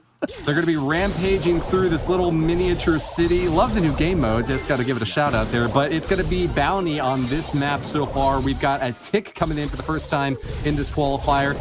Lots of obstacles for him to play around and getting some great coverage on the bottom side of this map. Aggressive plays from Red Cannon so far, grabbing the center star and knocking down Constantly for an early kill. Well, Guigle is going to have to be careful about where he has. They send Guido over to deal with him. He's not going to be able to take cover behind those boxes. The briefcase will just go over the top. He's playing around the brush to try and get ahead, but he's forced back quite handedly. Territory already being blown up here by Tick, setting up the head first to make sure that happens. Guido and Marcel going down low. They'll sustain through, but they have not got territorial control. Red Cannon's in the lead after a kill and the early start. Yeah, that's a big advantage for the Red Cannons. The full control from Tick is just massive advantage here. Guigle doing a great job rebuffing an attempt from Koski to charge into the center of the map. And with both the stars and center control, Red Cannons are once again the team to beat in this matchup. Locking Consti in the corner. It's going to be difficult for him to go out. Pickaxe traded by Guigle. Whoever gets that first round the cover is always going to end up getting the better of the engagement. He's hit away. Easy pick up there, Guigle. Able to find him with a little bit of help from Parzival. 2 supers on the board. The porters are in play as well. It's going to be really hard for INTZ to come back into this one. Magic puffs from Marcel, just not enough to top off the remainder of this squad. And a big super storming through for Red Cannons will send Guido back to the drawing board. Needs another angle of attack against a squad that has been able to dish out damage all over the map. The Red Cannons have got 19 seconds left to defend, and they just are going to finally start pushing back toward their own spawn zone. Staying in the bushes, though, at the top, they're not going to give a single inch to INTZ without a hard-fought battle. And with that, the Red Cannons not looking like they're going to drop a single brawler this entire game. Have got a 9-0 scoreline. This is over, Woody. Red Cannons had complete control of that game. And one of the reasons they were able to do that was that you were talking about angles of attack for INTZ. Well, everyone on Red Cannons doesn't need direct line of sight to be able to deal damage. The only one who comes close to that is Guigle on Carl. As long as he gets an opportunity to throw the pickaxe beyond cover, he can immediately move into safety and allow that pickaxe to come back. You've got Mr. P throwing briefcases over the walls. You've got the Tick, who's also a thrower himself. They're able to deal so much safe damage on this composition, and there's lacking there. The reliance on the Gene instead didn't find any great pulls. That could have been a shutdown, but there was no opportunity for Marcel to try and change the pace of the game by getting a sneaky hand because no one was in a position to capitalize, even if he did get that pull. Yeah, you need a lot of close range damage being able to come out in a very short amount of time to make the most of those gene pulls. And with a little bit of a reduced range on the gene pulls and no idea where the opponents even were hiding out in those bushes most of the time, couldn't make the most out of a brawler who has actually one of the highest win rates in the game right now, but was struggling on that bounty map to make use of it. Tick is a brawler that we hadn't seen a whole lot this month in the qualifiers so far, but just found his perfect little niche in this map and was pushed to great advantage, firing off so many rounds and getting that super charged up basically back to back to back. Red Canids getting another early lead in this set and looking dominant against an INTZ squad that has so many expectations riding on this match. Well, we're heading into the next attempt at this bounty map. That's what I like to see. That's the adaptation we needed Marcel to take with. Now that he's playing the Brock, he can bring the rocket rain, get rid of some of this cover, and make it a lot easier for them to try and take these engagements, because that's exactly what Red Cannons are playing around. But they too have also changed it up. They've already lost the kill. Guigel's gone down, but they're playing with the Tara and the bow. Consti already feeling the hurt of that. This looks like a Snake Prairie setup from the Red Cannons, running both Tara and Bo. Lots of coverage into the bushes, and you see her popping her gadget there. That's going to give Red Cannons sight beyond sight into every cover spot here on the arena, giving them the clear advantage in the field dominance right now, setting up in the center bushes and not giving INTZ a single inch. The fact that INTZ grabbed the early star and were able to get that little bit of a lead is a big move for them, but Red Cannons having the midfield advantage is going to give them a lot to be happy about in going into the later stage of this fight. Yeah, especially when they can get that bow super online and drop those mines everywhere. Going in for engagement, Guidu going low, will stay alive. He's got the reinforcements there. Guigel has got the super. Kader going in close, forces out Consti's super to get him back to safety and deter any further aggression. Not going to have that in the next engagement. Clutch use of the gadget there from Guidu, recharges that Robo Porter and beats him up for another push into the mid. Red Cannons are struggling to hold on to center control now against a squad from INTZ that's dishing out a ton of damage. Sniper shots from Marcel over on the left lane are able to get Parzival back up into the very top line of these bushes and are giving the Red Cannons a lot of trouble. They can't make use of these long-range bush vision tactics because the bushes are getting busted apart by Marcel. These supers are slowly turning the tide. Red Cannons trying to find a kill to pull back ahead on the star game, but INTZ are holding the lead. Look towards Kader. He's got the gravity in effect right now. He could pull a couple of members of INTZ and allow Guigel to go in there with his own super. There's the pull onto Consti. The clone is out as well, and they find the kill to get the lead with the stars. They immediately disengage. They do not want to fight this. Kader caught off guard, but there wasn't enough time, and Red Cannons take bounty 2-0. A wild finish for a Red Cannon team that seemed to have so much difficulty in this second game. The swap outs on the brawlers for INTZ were working wonders for them, but just not able to justify on defense. And really surprising that Consti of all the characters was the one to go down. The brawler who's the beefiest on this INTZ squad and often tanking out in front for other players was actually the one who was finished off. Return fire from INTZ, as you saw there, a chance for Brock to get the counter attack, but Tara was actually sneaking down rather than back and out, and a great read for the Red Cannons. A really surprise play from them there, especially against a Brock running rocket number 4. So many shots coming off from him, but not able to get the landing hits that they need. INTZ in dire straits now and needing 3 sets in a row to pull off a reverse sweep against a Red Cannon squad that is eager for one more set win to claim first place in this region. Going over the double swoosh next, but before we move on to that one, Woody, at the end, right-hand side favored for the Red Cannons as they were heading down. While I agree with you, Consti was not the ideal target there because obviously he has that larger HP pool. It is surprising they went for the kill there, but that's where all of Red Cannon's resources were at the moment. If we would have saw Tara try to yeet that gravity a little bit further apart, maybe try and pull someone in, there's no guarantee the reinforcements would have come in time to get that kill. So Consti, while not ideal, was the only option they had there at the end. And I'm glad you pointed it out as well. Great decision by the Tara to backstep and avoid the rocket rain from Brock. I just feel as though INTZ brought a composition to counter what Red Cannons brought in round 1, and Red Cannons kind of knew that was going to happen and changed it up themselves and got the better of INTZ back to back. I think Red Canids were behind for most of that game and kind of made a risky play toward the end against an INTZ squad that had been dominant for the first 2 minutes. And it seemed like INTZ's game to lose once again, but Red Canids going on the offense against an INTZ squad that, you know, it's so tricky when you're ahead by just one little star. Your whole mindset just warps into this. I have to play defense. I have to hold on to my stars. You get greedy and you get really scared. And that's not what INTZ needed at that moment. They needed to be pushing back into a Red Cannon squad that wasn't beefier than them. They didn't have stronger tanks. They did have a solid amount of damage being pushed out. But the advantage for this RC squad was that they had sight into the bushes. That wasn't an advantage that they could leverage with INTZ busting the bushes down for the entire game. So I'm surprised once again that the Red Canids were able to pull off a victory there, and INTZ have got a lot to think about in this third set. What can they possibly do to reclaim that high position that they've held for so long, Trid? Well, we're going into double swoosh, and that's going to have a similar playstyle to what we've seen already, a reliance on vision control around these brushes. It allows so much map mobility up and down. So you're going to see the bow, as we can already see. Marcel going back to the Piper as well to just try and force out Kada, who's already feeling the hurt. 55 HP, he did get that first gem and backed off immediately. And they've also lost their first super totem as well. This is not looking good for Red Canids, as they also lose cover. Marcel just did so much in the first section of this game, wiping out a lot of the defensive advantages that Red Canids are trying to leverage here.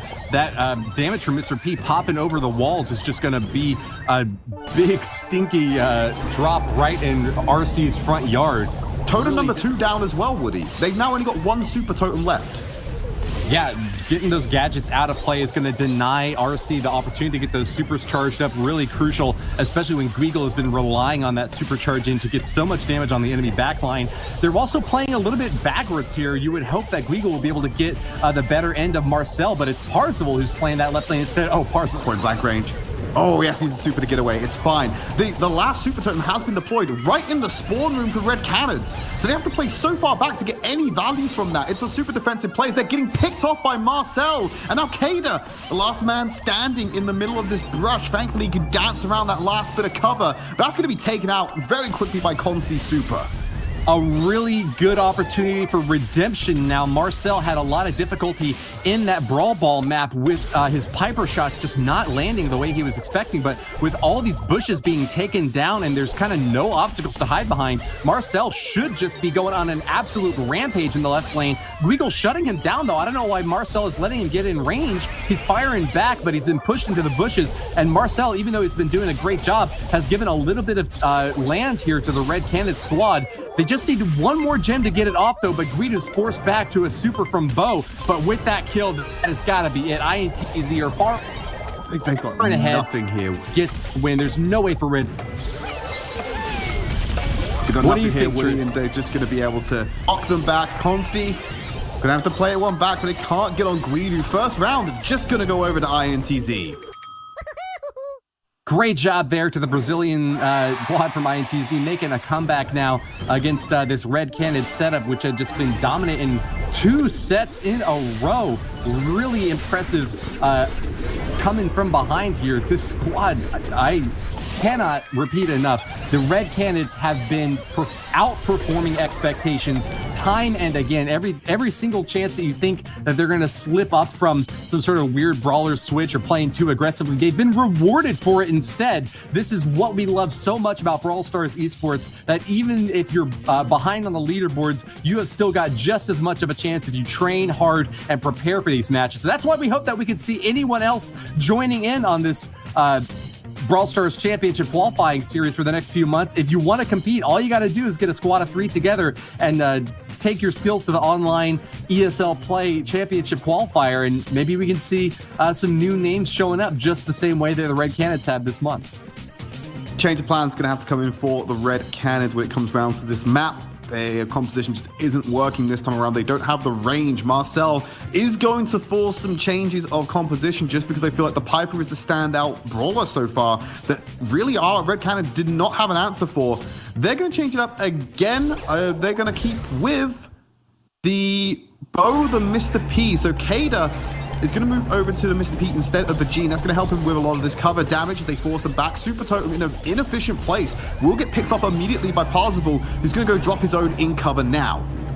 Insistent for the Piper pick here. INTZ will continue that really aggressive play out in the left lane and shutting down Carl now. Marcel just needs one more little shot, but I don't know if he's got the angle on it. Guido gives him a little bit of help in the mid, and that's going to give INTZ control over the center. Once again, Kata pushed really far back and almost going down. An aggressive play from Marcel now will bust apart all of those obstacles.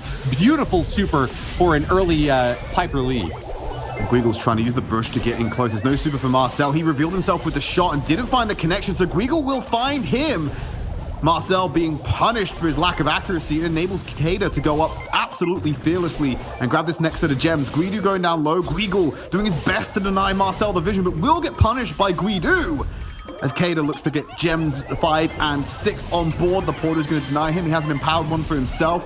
Try and keep Marcel away.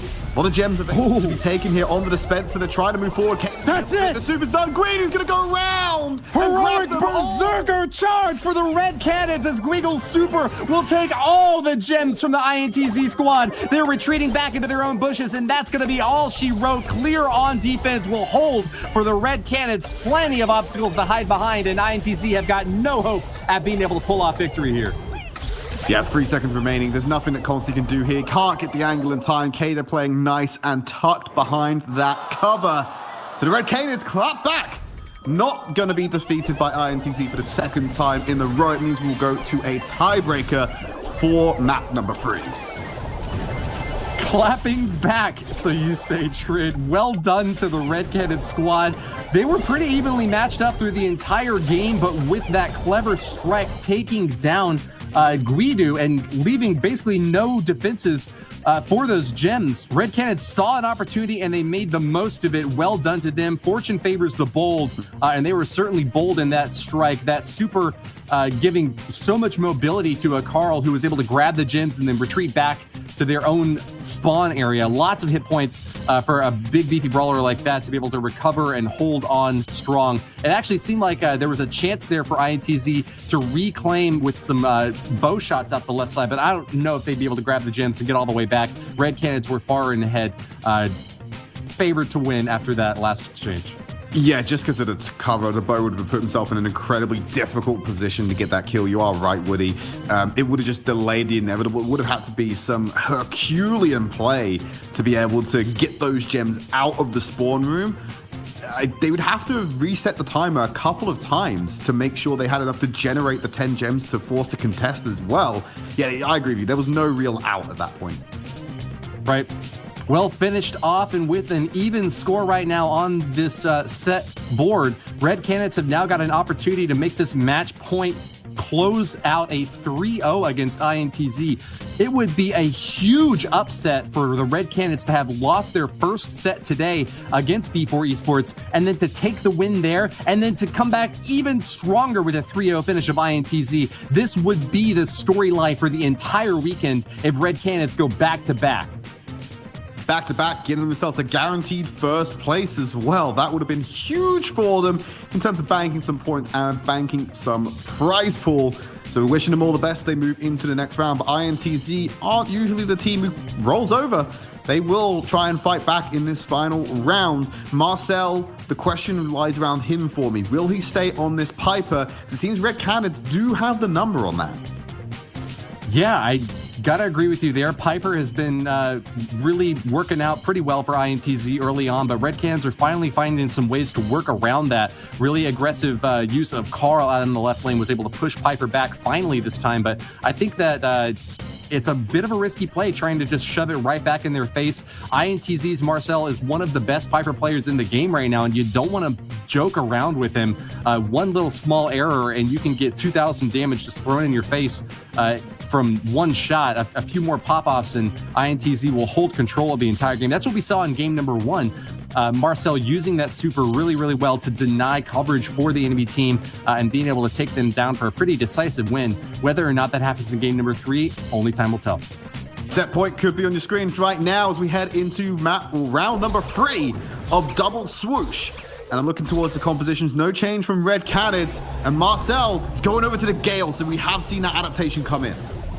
Interesting move here. Gale also getting a lot of playtime in this qualifier, but Not quite as much of a long-range pick here. Marcel going for more bush coverage with this Gale, who's got a really wide berth on his attack, firing away into those bushes and trying to connect, but not really getting much luck yet against an RC squad that has been setting up in such an aggressive position time and again in these games. Parzival out the left lane, it's got his totem set up at the back, but with those mines, it's going to deny Constantly the opportunity to get hard pushed into the left lane. Those bushes out on the left side are kind of useless now at this point with so much range for the Red Cannon squad to be able to fire into them. There's kind of nowhere for INTZ to hide except behind these walls, but the Red Cannons behind in gyms are starting to finally kind of push back and take advantage of this field setup.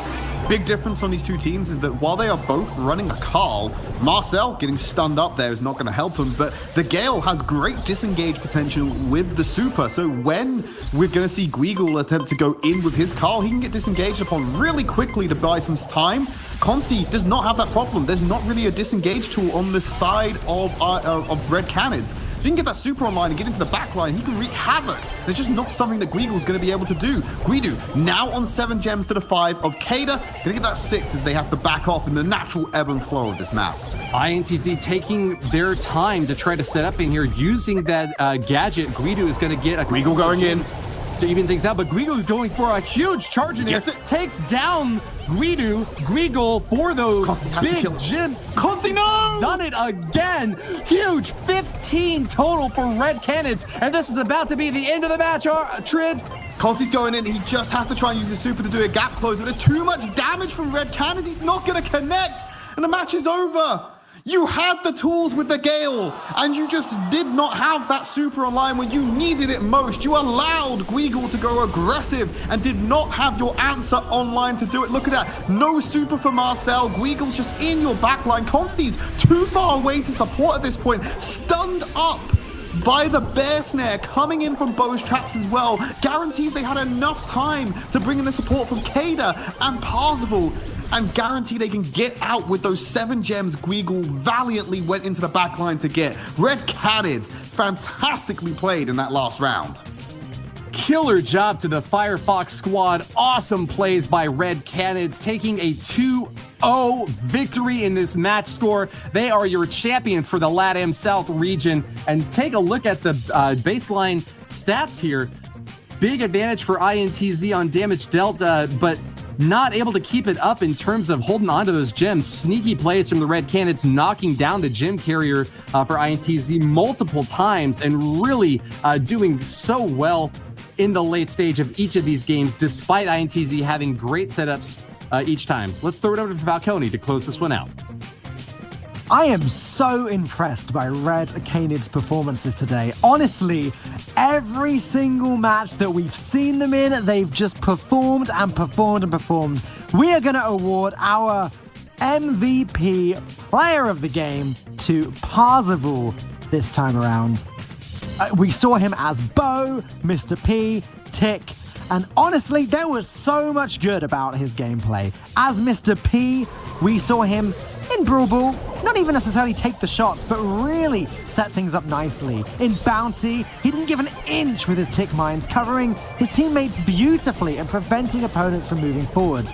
Then with Bo, it was the same story again. And later in Gem Grab, he just outright prevented INTZ from grabbing any of the gems. And there you have it. It was just phenomenal performances from Parzival across the board, and Red Cannons. They are going to be the winner of the group as we take a look at the bracket. Right now, you will see that Red Cannons have won both of their matches with a 2-0 score. 6-1 set overall. And now, while before have a slight advantage over INTZ, as they did manage to take one set against Red Cannons, it's all about this next match. It is all about this next match. Here it is.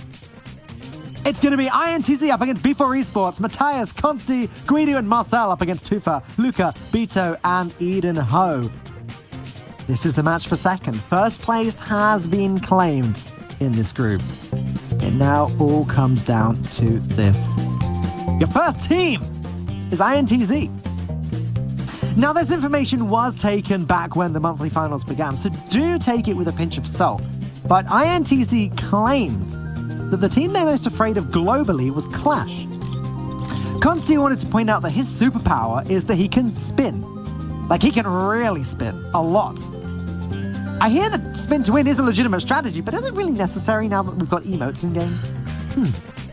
I guess that's one for the philosophers to discuss. Let's take a look at the second team. It's going to be B4 Esports once again. When asked what their strategy was this year, Edenho said that his strategy is to win every month. He also described his teammates as the best players in Brazil. Big words, considering the entire group is made of Brazilian teams, as Woody pointed out earlier. Edenho also claims that his superpower is predicting opponents' compositions. Well, that is extremely important, especially with the balance change that have just taken place. Compositions are more important now than ever. Is it going to pay off? I guess we're going to find out with our casters. The final match of the group is underway. Thank you very much, Falcone. And what a day for Red Canids. Absolutely knocking out the competition. And yeah, really, really fierce stuff from them. But I cannot wait to see now INTZ versus Before Esports. It's going to be an exciting game to watch nonetheless. Yeah, looking forward to it. Congratulations to Red Canids walking away with the victory. There's still to play for, though. Second place, third place. There are differentials in prize money and points as well. So these teams are not going to be super deflated and try and give up, because there is still stuff to play for. Let's take a look at the bans. They're going to come up on your screen. So we have Gale being taken away by INTZ and B4 Esports making sure we do not see Sprout once today in the LATAM region. Yeah, Sprout is definitely receiving the ban hammer pretty strong this weekend. I think Sprout's not in a bad place now since the nerf, but definitely players are still wanting to eradicate him from the mix. And Gale, having had that recent buff, is definitely a top priority for the ban side of things. Moving straight in to Bounty's our first set up, and Heatwave is going to be the map trade. Yeah, then moving over to Tornado Ring, Super Stadium, Minecart Madness, and Olive Branch to close it out if we make it that far indeed. Heatwave first. So what have we seen on Heatwave so far? A lot of play around the brush, so we may see some Rosa coming in. I know you love a bit of that arc, and also maybe a little bit of Tara, a little bit of Bo. Typical prairie brawlers that we usually see may come out here on this bush-heavy map. Yeah, we've seen a lot of Mr. P here as well today already. We've seen some Slambulance comps, but also some more ranged comp, but no Gene really much on this map today, which is kind of surprising to me, as it's very heavily played here in the more European scene, but definitely opening up the doors to a lot of options in this particular map. Yeah, for sure. Well, we'll be waiting to find out as we're getting ready to jump into that matchup with B4 versus INTZ. INTZ, of course, just having a bit of a heartbreaking defeat against Red Canids in that previous series. Couldn't quite find the action with Gale, and they've decided, hey, we can't really use Gale right in that instance, so we're just going to get it off the field. Does mean that we have the likes of, I'm trying to recall the bans we've had so far, with no Sprout still in play. The Sprout's not in play. What was the other ban we had? We had Jackie ban. Jackie's now in play. Yeah, Jackie's going to be in play, and also Carl is being played in almost every single game, but very much not on the ban list. I don't think we've ever seen a ban for Carl, so players definitely wanting to hold on to that brawler pick, as that does sometimes come into the mix. You know, do you want to eradicate a brawler, or do you actually want to use one to your advantage? And I think look out for Jackie, especially on Heatwave, and players that are choosing to opt for Carl as well, putting a lot of pressure on those side lanes. What is Jackie if not a slightly better Carl? In my opinion. I'm just thinking about how much pressure like Carl and Jackie's was. Obviously, Carl has the range with his pickaxe, able to get that damage off, have the fast reset depending on how he positions himself around terrain. But ultimately, you're looking for Carl to go in aggressive with the super and get up close and personal with brawlers, and he's limited by the time frame he has with his super. Now, Jackie has that damage to boot, has a super as well to increase those resistances, so we'll have a larger uptime with how quickly she can get in the face of enemy brawlers. So if you're looking at it from that objective to bring Carl to a fight, Jackie is definitely a superior version of that. In light of what you said, Ark, I think we could see a lot of Jackie in this next series because of that. Yeah, Jackie's a great brawler to combine with Rosa in the Slambulance comp, and I mean, Jackie and Carl are both from the gem mines, so very similar, but one being slightly lower in HP, able to sort of shoot from a distance, and one being much tankier in HP and able to get close up and personal. And Jackie's gadget with that speed boost, look out for that. You get 2 instances to use that before Recently being nerfed. Yeah, recently nerfed down to 2. So you know that is definitely one thing to look out for. And closing the gap is definitely what you want to be doing with Jackie. So I think what it comes down to for me going into Heatwave is you know, whether you go for the Slambulance comp or whether you go for the range comp. And if you do go for the range comp, you've got to be able to break up the map quickly to be able to shut down the advance. If you get spawn trapped in a ranged comp versus the Slambulance, that is when you're going to suffer most. Well, we'll find out what's going to be brought to the field as we jump into game number 1. And we got the Carl still being played, Marcel on Mr. P, Guido on the bow. Looking at the other side, mirror composition for B4 Esports. Super Totem being deployed early by Tufa to try and get an edge over their opponents. Yeah, I mean, Bo making another appearance again by Tufa. We have seen Bo and also Guido as well playing Bo on this map today. It's kind of definitely seems to be a go-to brawler pick for this particular region, maybe arguably more than most, but it was played to very good effect earlier today and will provide a quick super to your entire team if they are sitting within that totem radius that you see there. The Dino going to backtrack around. He wants to try and get those porters online fast, getting whatever supercharge he can. Tufa going to commit another one just for that. Immediately cancelled out by the super from Guido. He just wants to shut that down. Tufa stunned up. One shot will hit. He couldn't find the others. Guido not at the right angle to capitalize. But it does mean that B4 are going to lose so much map control right now.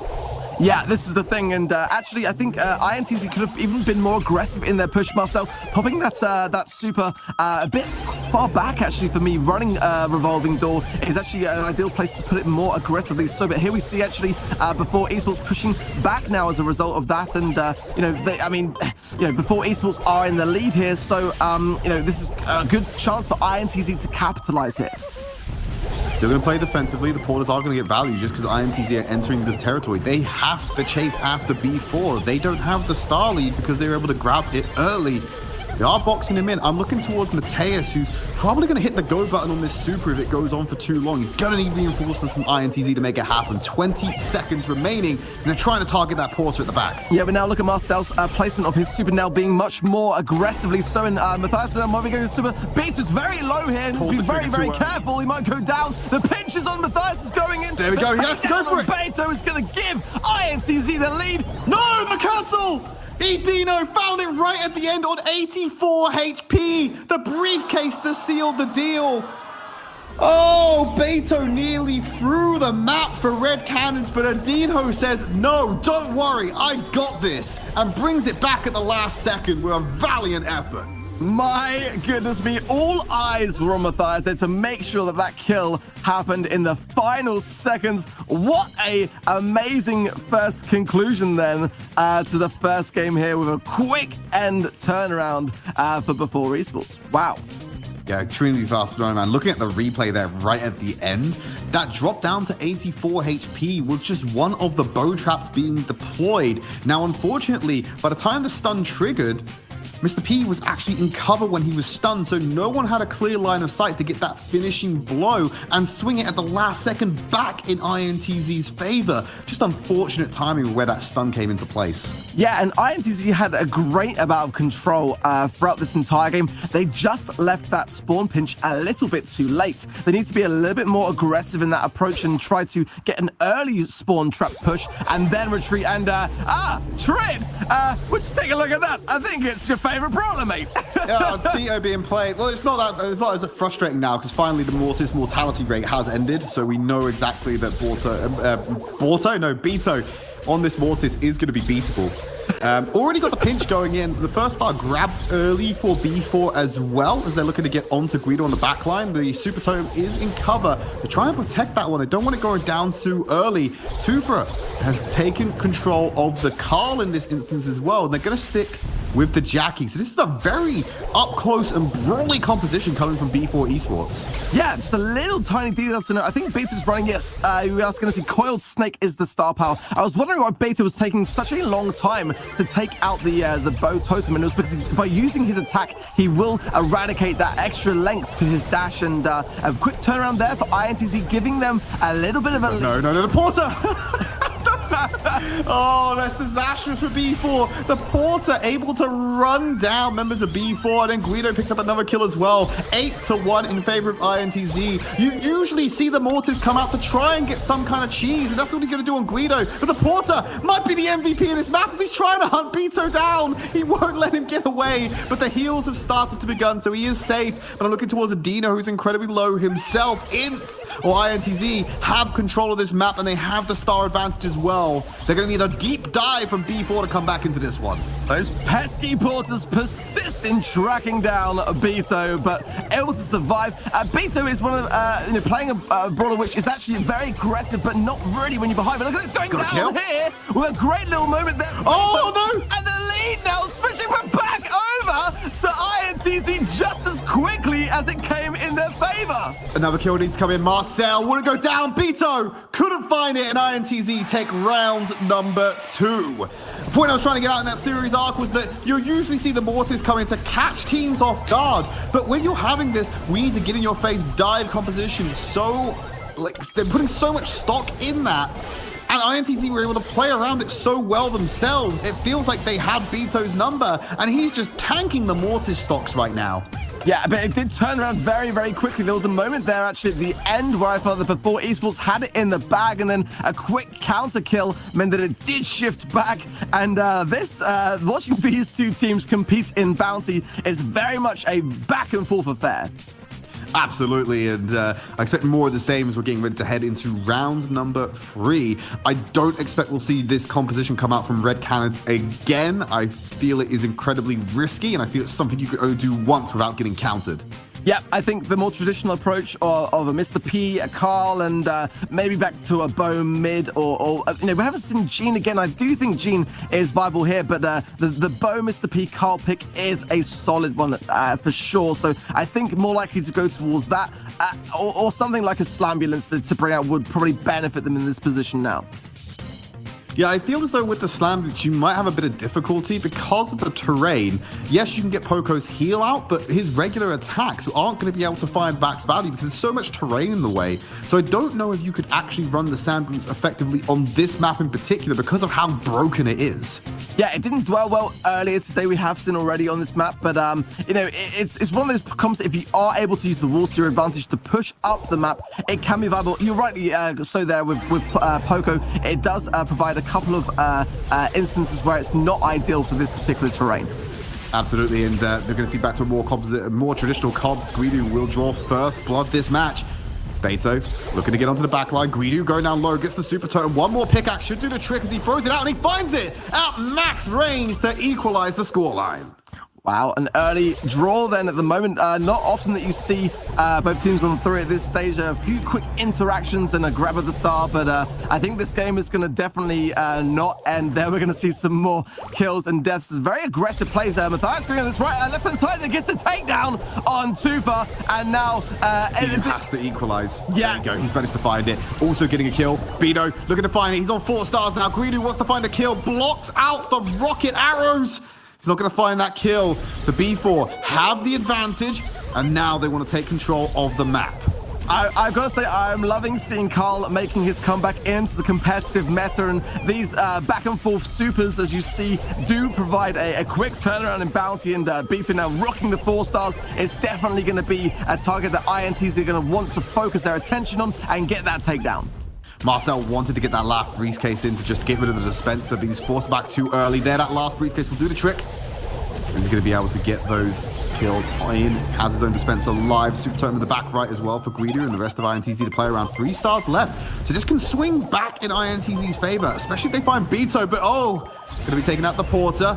This super totem's going down as well. They're backing into the corner. 20 seconds left. Yeah, this is a dangerous spot now here for before Esports, despite having the lead. The spawn trap is coming in, and Matthias is going on the left-hand side now. He's going for Adino. He hasn't got a kill. The afterlife won't get it. Beto, he gets it in the end, but Beto's going to go in. He escapes off the spring platform, and this could be a draw. Valiant escape. You didn't see it coming. Matthias brings out the time. We're going to round number 4. spot at the end. I think that if Marcel's shots did hit, I'd have to see the replay to see, but I think if those shots, the remaining 2 shots before the end of that game hit, it might have been a different story, but nonetheless, a draw in motion, and we're going to be playing again for this 3rd round. Bayo's aggression there. You see his great escape earlier in the round. Let's take a look at the replay. As you were saying it, Mateus gets away. Marcel's final shots weren't able to connect there, so the great escape did indeed happen. 20 seconds until we should be getting into our final round, unless, of course, we have another draw. It is possible on Bounty. We've just seen it, and it will potentially happen again if we're lucky. Yeah, absolutely. And I think for me, the brawler pick of Mr. P here is working out so well for both of these teams. Countering the bow mines as well is another great attribute to that super. And there's no hiding from them, as we saw with the Mortis pick. So a really, really good brawler here. Definitely showing one to bring in this time around as well, in my opinion. Bringing it back out again, same comp for INTZ, B4 Esports. Let's see if they've changed it up. No, they're sticking with the same as well as we jump into our 4th attempt at this map. Yeah, 4th time around. It does feel like it's actually gone on longer than that, but a quick early takedown from Marcel and juking to avoid those shots from before Esports will give INTZ an early lead. That engagement's so difficult to take in a Mr. P versus Mr. P battle. Once the first connection comes in, great pick up there by Mateus to extend this lead for INTZ. But once that engagement happens, you're constantly forced to walk forwards because of the second tick of damage from the briefcase where it bounces off the top of your head. But of course, Adino couldn't go much further forward, otherwise Guido would have had line of sight to finish him off anyway. So when he was forced to retreat, he takes the second tick of damage from Marcel. The first Mr. P to blink in that engagement is the one that does go down. Yeah, this is the thing. And Mr. P is in a great place now since the balance changes. We're going to be seeing him a lot more today. I have no doubt on that. But INTZ still holding a pretty substantial lead. If Matthias goes down, they're still going to be in the lead by 1 star. So a lot of work needed to be done here for before Esports. If they are going to be able to close this gap, they've got to start getting a couple of kills, getting a takedown on Marcel or Guido, and then just the final cherry on the cake to bring this one home. Vito's trying to find a way in the left-hand side to try and get on Matthias, that big, heavy target they want to try and take out. Guido's going to try and get some of those traps down. 20 HP on the Super Tome, but it is enough. Empowered Porter onto Marcel. There's the first connection. Second briefcase won't find it. Porter actually in a very exposed position, but Adino can't contest. Empowered Porter chasing him down. One more shot might be able to take him out here. He needs to do something about the Porter. He deals with it just in time. 15 seconds remaining. The kills have to come in here for B4 Esports as they're trying to get the pinch on. Pickaxe goes through, finds Marcel. They need one more to get it. Matthias on the back line. He's going to escape with the 2 stars. They're on the hunt. Tufa trying to go for it. They can't get the pinch in time. And INTZ will take the map 2-1. What? An amazing end. If you break that down, Matthias was literally running for his life there as before Esports were trying to track him down as he had a massive bounty on his head to capitalize from, and just narrowly surviving in those final moments of that game. INTZ played a risky game at the end of that one. Absolutely. Matthias, in both occasions for the INTZ win, were able to just have these amazing escapes by getting onto the spring shots and shooting himself down the map to get out of danger.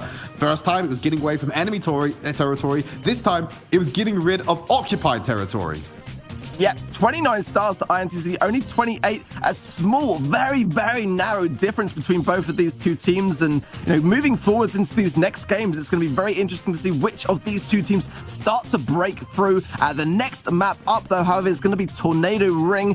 Heist very much bringing in a different dynamic than Bounty, much more erratic kind of gameplay that we see often with these base races. So a very, very different set of circumstances going into set 2.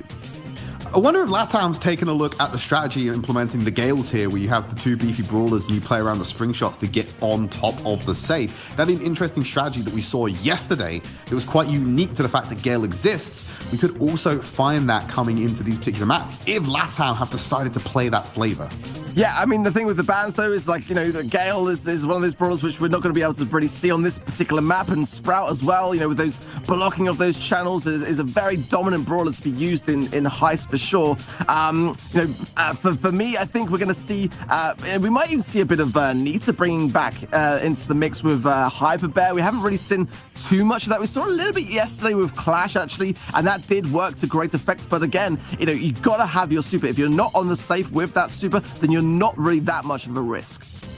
Yeah, absolutely. And great correction there. I forgot that Gale was actually banned in this matchup, so there's not a chance of seeing that composition at all. I agree with you. Probably going to see some Barley as well. Typical thrower that rears his head in these heist game modes. Needs a bit of an escort to get down the map and actually find that value, though. So if we were to see a Barley in play or something to escort the Nita into position, what do you think we'll be looking at? Bring him, and don't look at the screen before we say. I'm not. I'm on the screen. I'm looking here. I would say bring him Max. We've seen Max time and time again on heist, and we are going to see it twice. I knew you'd be looking at my eyes to see whether I was cheating there, Trin. But yeah, I think Max for me is a really, really solid choice. B, great to see B actually here, as she is very, very dominant here as well. And if Marcel plays her correctly, will get a lot of value. Already good shots, and Beto weary as a result of them. Find it. Oh, didn't find the empowered shot, but Matthias is there. The pullback from the pickaxe gets him after left. So he will have his own vengeance just because of the path of that. No one making any serious moves for the time being, Ark. Everything's about this mid-control. No one's pushed that line back to the enemy safe or found a way to break through it themselves. That is until we just see Tufa getting absolutely deleted by an empowered shot from Marcel. It's going to be Beto exactly the same. Picks up that super to slow him down. Allows Guido to get there in range and get some cheap damage in on that safe. Yeah, a fantastic start. Look at Matthias as well, just shutting down Edenho on this left-hand side as well, and they're getting really good angles, and Guido's speed boost rather, just providing so much difficulty before he's supposed to connect with him. And now look at this, Guido just getting tons and tons of damage raining down. What a great start this is for INTZ. Even more beautiful by Marcel, Ark. If you didn't catch it at the bottom of the screen, he used his super to slow down the retreat from Beto and Adino to get in there and reinforce. There's a Carl spinning around the safe, so even more damage coming in. But Marcel just extending the time that Guido had on that safe uncontested. Yeah, really, really great first early plays here, and again, Heist is such a fantastic game mode, so different from Bounty in the respect of just watching these teams just rushing around, and very frantically so. It's very, very enjoyable to watch the chaos that unfolds here. Guido's going to go down here. This is the opportunity for B4 to get some damage on the safe. It's just Matthias alive. He doesn't have the super, but Beto does, and he's going to roll into him. Keeps a hold of it for now. They dropped it down to 64%. One more of those offenses will be enough for B4 to clinch this out. Porter for the win, Trin! That Porter got so much damage left uncontested. And now a much closer game, only 10% in it, thanks to that line of sight. And no! Yep. Good defense, but I see now a chance to push up and even extend. It's so close, 2% in it. One shot in the safe. It's going to make, this is... You can see Tufa's making a beeline. They're trying to body block Marcel right now. They will get that kill. If Tufa can find line of sight, perfect body blocking. He won't be able to equalize it. This is going to be INTZ take this first round. Great micro play from both teams there at the end. What a close finish, though. I mean, at the beginning of that game, it seemed so one-sided, and at the end, just the complete opposite of that, down to the wire. Absolutely, you can see it here, Guido. Look at that, the slow there, turn to get the reinforcement. Tufa has free line of sight on the safe there to bring it down. See if we can spot the Porter come in as well. No, we won't have a replay of that.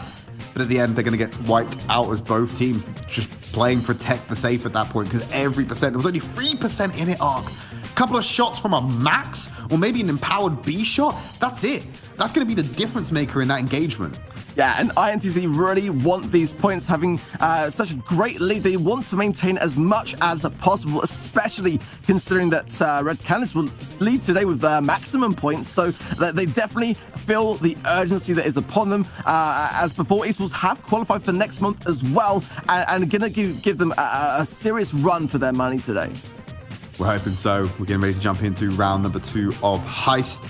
And I really like the B decision there. It was used perfectly by Marcel. Lots of use and value to facilitate the rest of his team. And just that raw damage coming in, it's just something that B4 couldn't handle. Yeah, and B's been a really dominant brawler in the meta and hasn't really received much in the way of balance changes, but some indirect nerfs potentially, as a lot of other brawlers kind of seem to be more favored now as a result. Theo needs help. Theo needs help. He's not there.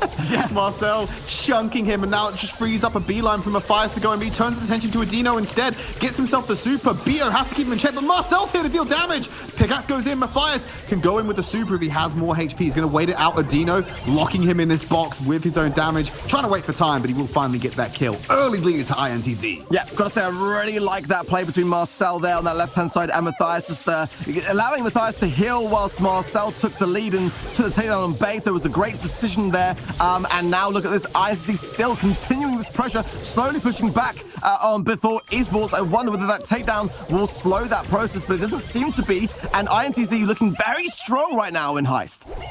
Guido really hard to get out of that spot right there. He has to play back from the cover to make sure that the briefcase will not go over the wall and hit him, exposing himself easier to Adino's angles and make sure he gets those directs. Now Tufa's got a free couple of shots, especially now that he's deleted Guido.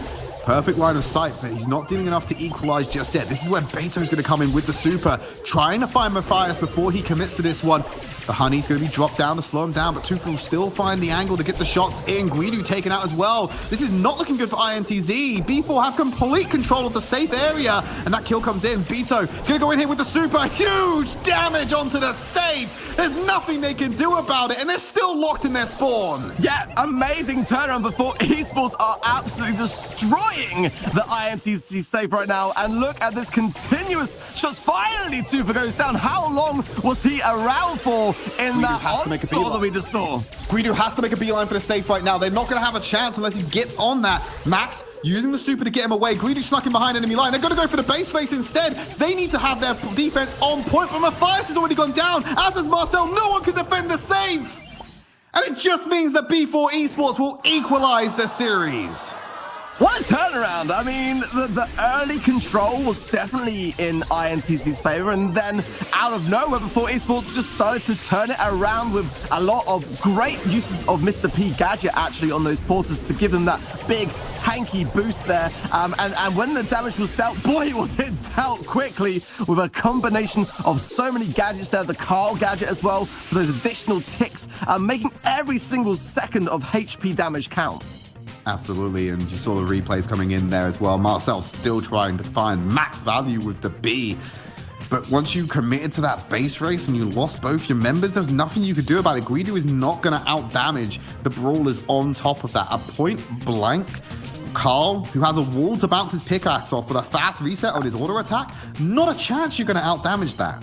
Yeah, that's very, very true. And I think in those moments, it's more one of desperation where, you know, you've got that timer ticking down and you know the pressure is on and you kind of have to go, well, you know what, if we're going to lose anyway, I may as well give ourselves the best possible chance. And I think that yeah, it was just quite against them in that instance there. And, you know, it's going to tie things up. And now really, it's very much blown apart right now between these two teams. Absolutely, and we're looking ahead into round number 3 of Heist. INTZ can force us out to series point if they pick up the map win here and go to a 2-0 scoreline. Exactly what they need to try and maintain their dominance over the region. Jumping into round number 3 right now. We're looking for adaptations in these compositions. They come in, no, they're sticking with exactly the same thing. Yep, sometimes, you know, you've just got to stick to your guns and kind of recollect and say, right, this is a good comp. We've practiced this comp in our scrims and it's reliable. We just got to play it a bit better. And already a good takedown there from Marcel on Tufa is going to give INTZ a bit of momentum here. And the push is looking good already. Giddy putting a lot of damage in early on for INTZ. Matthias just able to come in there with the pickaxe. Still need to find some HP, but an early 16% drop round. Marcel using the speed push to get in range and get out again without losing his life. Adino will go down as well. Matthias is on the back line. He's got the super. He's going to go for the safe and start tearing through it as they take out Beto on the back end as well. An empowered Porter reinforcing. This has to be a huge counter attack from B4. Otherwise, they will start losing control of this round.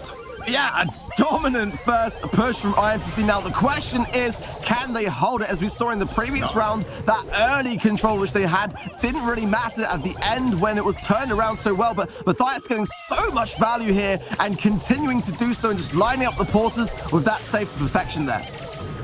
It's just so difficult for them to get out. B4 Esports haven't touched the INTZ safe once. Marcel will be taken out. Matthias again with the super on the safe. Guido's in range as well. They drop it down. And INTZ push it to 2-0. Such an important round for INTZ to increase their lead over Before Esports, and that was the time to do it. Before Esports now have got to do a lot in order to retain where they currently are, and INTZ, like you said earlier, are always looking to extend that dominance over the region, and now in more of a place in order to continue doing so. Yeah, just so much value from Matthias. You could see the attempts going in there. They were trying to send the Mr. P in to deal with him on the left-hand side, but because he was giving himself so much space around the terrain, it made it particularly difficult to find that elimination and remove him from the field. That staying power in the top left portion of the map just enabled him to constantly get on the back lines. And if you don't kill him, it will just make him stronger because he gets closer to that super every single time, and that's when the real damage comes into play. And while you're busy dealing with him, you're not going to be able to deal with also having the max deal with your damage as well. Super Stadium, our third map, Brawl could be the decider to close out the LATAM region. Yeah, Brawl especially as well is one of those game modes where you can just really capitalize quickly. We saw some very quick turnarounds yesterday in Brawl in the European regions. So it's a blink and you may miss it moment, and keen to see whether these two teams do approach this aggressively or passively. But you know, having looked back at that previous stat for Heist, only 4 kills really were in it, despite there being quite a wide difference between how those teams competed against each other. Are we going to see the same thing in Brawl? Are we going to see a small kill to death ratio, or are we just going to see an onslaught as we did yesterday? Lord if I know, Ark. Lord if I know. It could go either way with this one. That's what I love about Brawl. You can have elongated overtime attempts, or it can just be a 2-0 shutout. I don't know if we're going to see anything as climactic as what we saw yesterday when it came to the use of Frank, but we could see some incredibly fast games if there's some misplays from either of these teams. Yeah, I couldn't agree more. I think that sometimes if you pull out a wild card like a Frank, and you know, your opposition are not quite expecting that to be played, then you can capitalize on those moments. And to be fair, that we haven't really seen really many wild cards played in this particular region today. It's been very kind of like sort of straight down the line and being played a little bit safe maybe. Lots of Mr. P, lots of Carl, but not really any brawlers which have kind of made us go, oh, except for that Mortis maybe earlier in that bounty game of Heatwave. But yeah, aside from that, no real kind of big surprises today. Yeah, and I always love seeing in the monthly finals, we get those surprises. Yeah. While there is a method that often is adhered to, those bizarre picks that come into play really do add some spice to the gameplay and really does mix it up. Mortis, for all the hate I give it, is an interesting pick when it does come out because you get to see the power against certain compositions. So I'm wondering if we're going to see anything really far out there right now. Slambulance coming in for B4 Esports. You've got the Tara, the Jackie, and the Mr. P for the side of INTZ. I love this. Finally, some variation. We're seeing some Jackie, some Tara, some Daryl, and yeah, very different. It's all gone wrong for INTZ already. Tara has got the gravity. Maybe forced to use it early to pull in a kill and slow down the momentum. Idino just going to go for the goal line himself. Walks it in! And INTZ could not burn through him fast enough. That's 1 goal in favor of B4. Yeah, and they do need to get more of this kind of motion here in Brawl, but not for a double suck there. Marcel with another double suck says no to that push, but it's still actually not going to be enough to stop the onslaught. The heal as well from Beto. It's going to finalize things. That is it for the first round in 45 seconds, Trid. How are you going to commit double pull in, so double suck, the gravity and the super from Jackie, and only get 1 kill out of it? That should be a team wipe. In every instance, you should be able to finish them off, and you could not. And with no resources alive, low HP pool, and Beto providing sustain for Adino to walk it in, that was an absolute disaster for INTZ.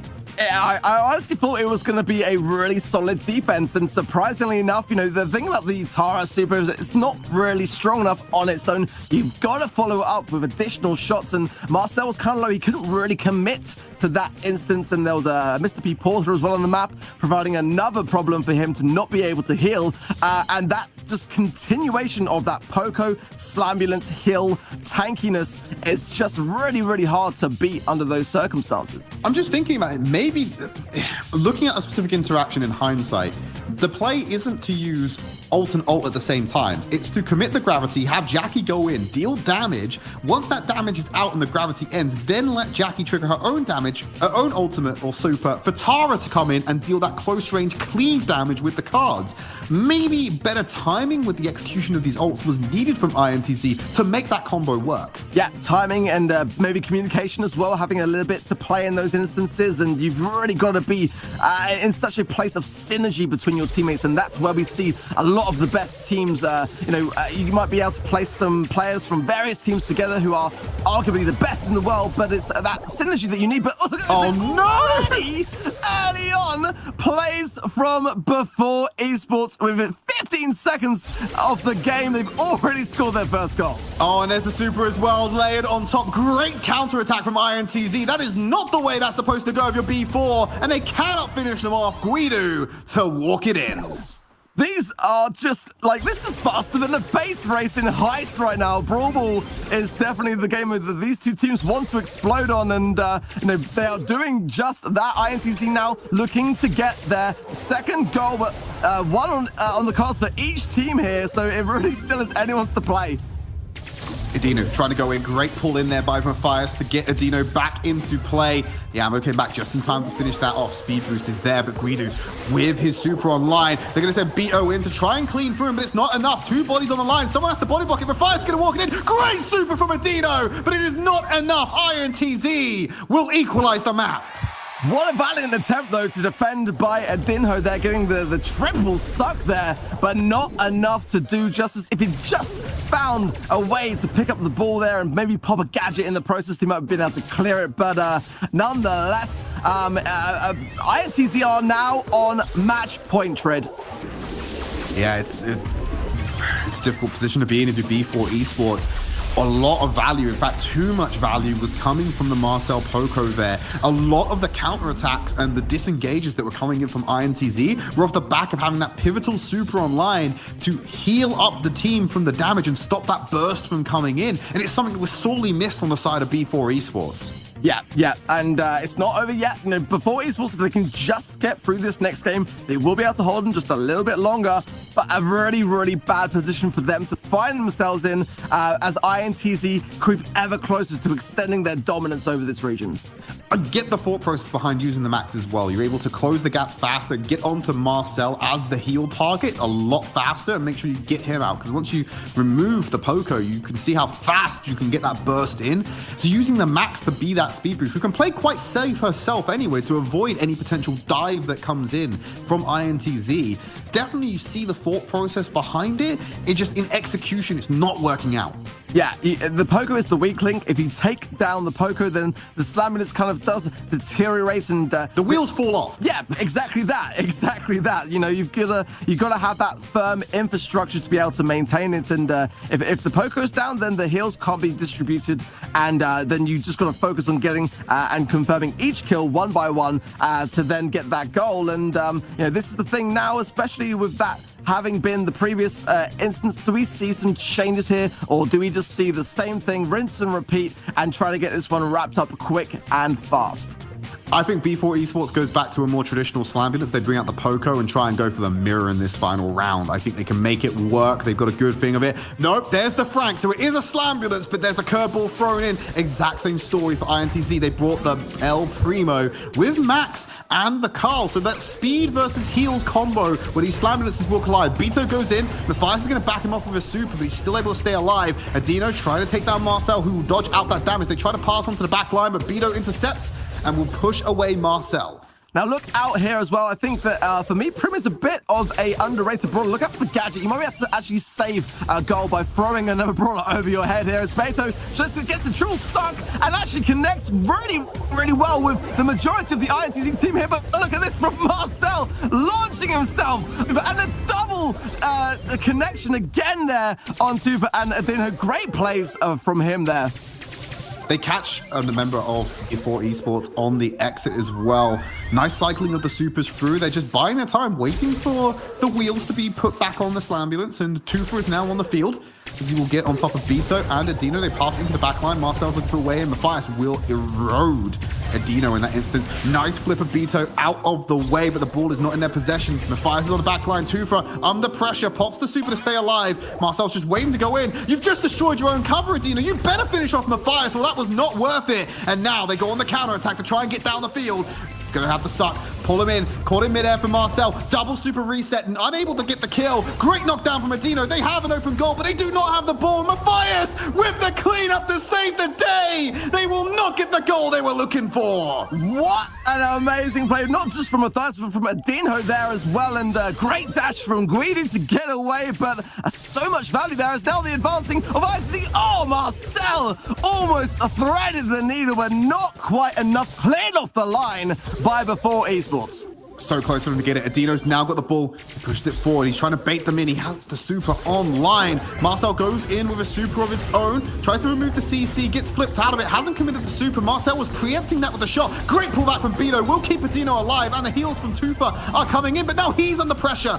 Able to deflect the attack from Marcel. 15 seconds remaining. And no one has scored a goal in this round. Yep, ITZ now just looking to slow play. They don't want to lose an opportunity to defend this here with 8 seconds. They've got to get defense here as Adinho. Oh, the cancel for Marcel! Great! Amazing play from Marcel, who's now on his own. He's got to get this cleared as best he can, or this one's all over. Tufa's got the shot. They need to pass it to someone with a super. They're getting it into Beto. Pass it in the corner. And will get that goal, winning the round and keeping them alive in this series. We have got fireworks now between these teams. As Before Esports holding on. I've got to say, I really liked a lot of the players in that game. Dinho, just again, taking some risk for me is always a good thing, and was getting so much value by bringing out the Frank card here. I think that is one of my favorite rounds of Brawl Ball I have seen all season, Ark. And that had a little bit of everything in it. Adaptations, back and forths coming in, counterplays being executed on perfectly by both of these two teams. That was pretty much flawless for me. Yeah, it had everything, and if you really look at some of the details, there's some great moments where you're getting the gadget use as well. Like a lot of the time, Dinho would be predicting the use of the Primo gadget counter and cancelling it before it was there, and sometimes you'd see the other way around, and the Frank super would get cancelled by the Primo gadget. So a lot of really tiny details there that you might want to go back and check out again. Some great plays from both teams there. Hey, B4 Esports have opened up the potential to bring in the reverse sweep. So we've got 2 more maps potentially. We're guaranteed to see Minecart Madness, which will be our next stop on our world tour. Love this map in particular. Pros hate it. We love it. The train, the minecart, is either your best friend or your worst enemy. Yeah, and one thing to point out as well is that Minecart Madness has had a bit of a revamp. So some of the kind of instances where players were being frustrated are getting a bit moved over now with the introduction of the rope fence. Now, the rope fence is a really interesting new kind of wall mechanic in Brawl Stars. You can shoot through it, but you cannot move past it. It acts very much like a wall, but you can actually shoot through and connect with something on the other side. So that is massively changing the way that we are seeing Minecart Madness played out in competitive. Yeah, it's a great adaptation onto a map which everyone kind of knew what to expect. The only thing that was unknown was the path that the trains were going to take. A little bit of RNG involved with that, and it does catch you out in the heat of the moment. Fall victim to a lot of plays. But yeah, I agree, the rope fence is a great addition because it does cause you to think twice about what you're doing, because you can't just hide behind cover now. You can't just cut yourself off. You will be rained down upon through this wall, and you're not relying on throwers to get that easy damage in. Exactly. You hit the nail right on the head there. Throwers are kind of like a bit more obsolete now, and ranged brawlers are definitely something to be seriously looking to consider here. And already you can see the difference there on that right-hand side lane. Matthias is able to just shoot through that without any problems whatsoever. And nice to see Nani making an appearance here as well. Sometimes Nani can get some really clutch plays, especially in gem grab, by using gadgets to teleport across the map. But already, great control from INTZ, actually tarnished by a great snipe from Tufa.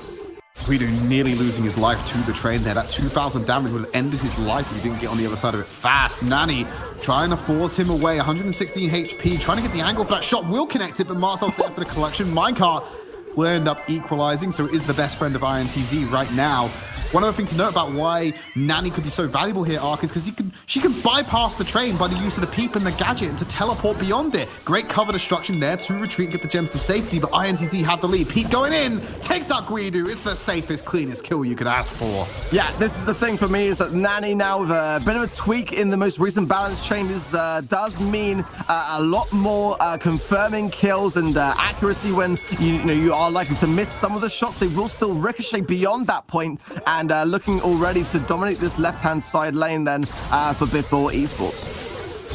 B2 taking a lot of fire from Marcel, who's keeping it at range on the Piper. That's probably the best option for your gem carrier right now, outside of having the Gene, just to make sure that you can stay safe. The super can be kept in the pocket for a disengage fast. If it gets too hot, they're sending the peep in after Marcel. The instant deletion from Adino! But the gems are thankfully in their back spawn. Nice and safe. They make the conscious decision to give them back to Marcel, who's under fire, immediately loses his life to Tufa. This is an opportunity. Bino wants to go in for it. They have to commit super to disengage this. And it's 10-6. The countdown begins. Yeah, I see there's not much time to waste. If they waste any more time and don't get on countdown, then more gems will spawn from the center. And a takedown as well means that Before Esports gonna have to try to get more gems here as Beta going in. No support there. Adino on his own. It is gonna be INTZ to take this first round. The pressure now on Before Esports is huge. The difficulty you had there was that you saw Beto wanted to go in and capitalize on the kill onto Marcel, try and get some of those gems back, but he'd be going in solo. He wouldn't be able to get there and get them out.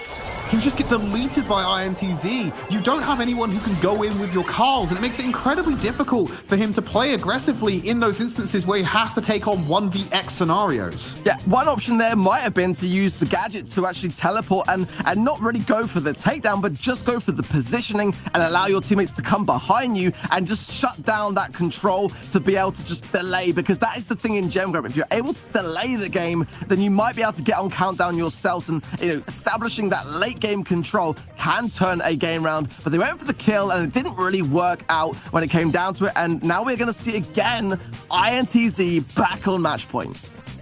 Yeah, I think if you had Carl in position to dive with you with the peep teleportation, you definitely could have made a play there. But I think when the peep was being committed, Carl was too far away to jump in there and reinforce straight away. So you would have lost your Nani at that instance. And bear in mind, the way Nani's shots work, if you don't get the distance right, you're going to miss out on a lot of damage with your kill potential. So it's quite difficult to work out. You do need to grab a buddy when you go for these aggressive plays. Yeah, grab a buddy and hunker down. And, I think actually if you'd pop the gadget, then it might have even encouraged a sort of Piper super evasion as well.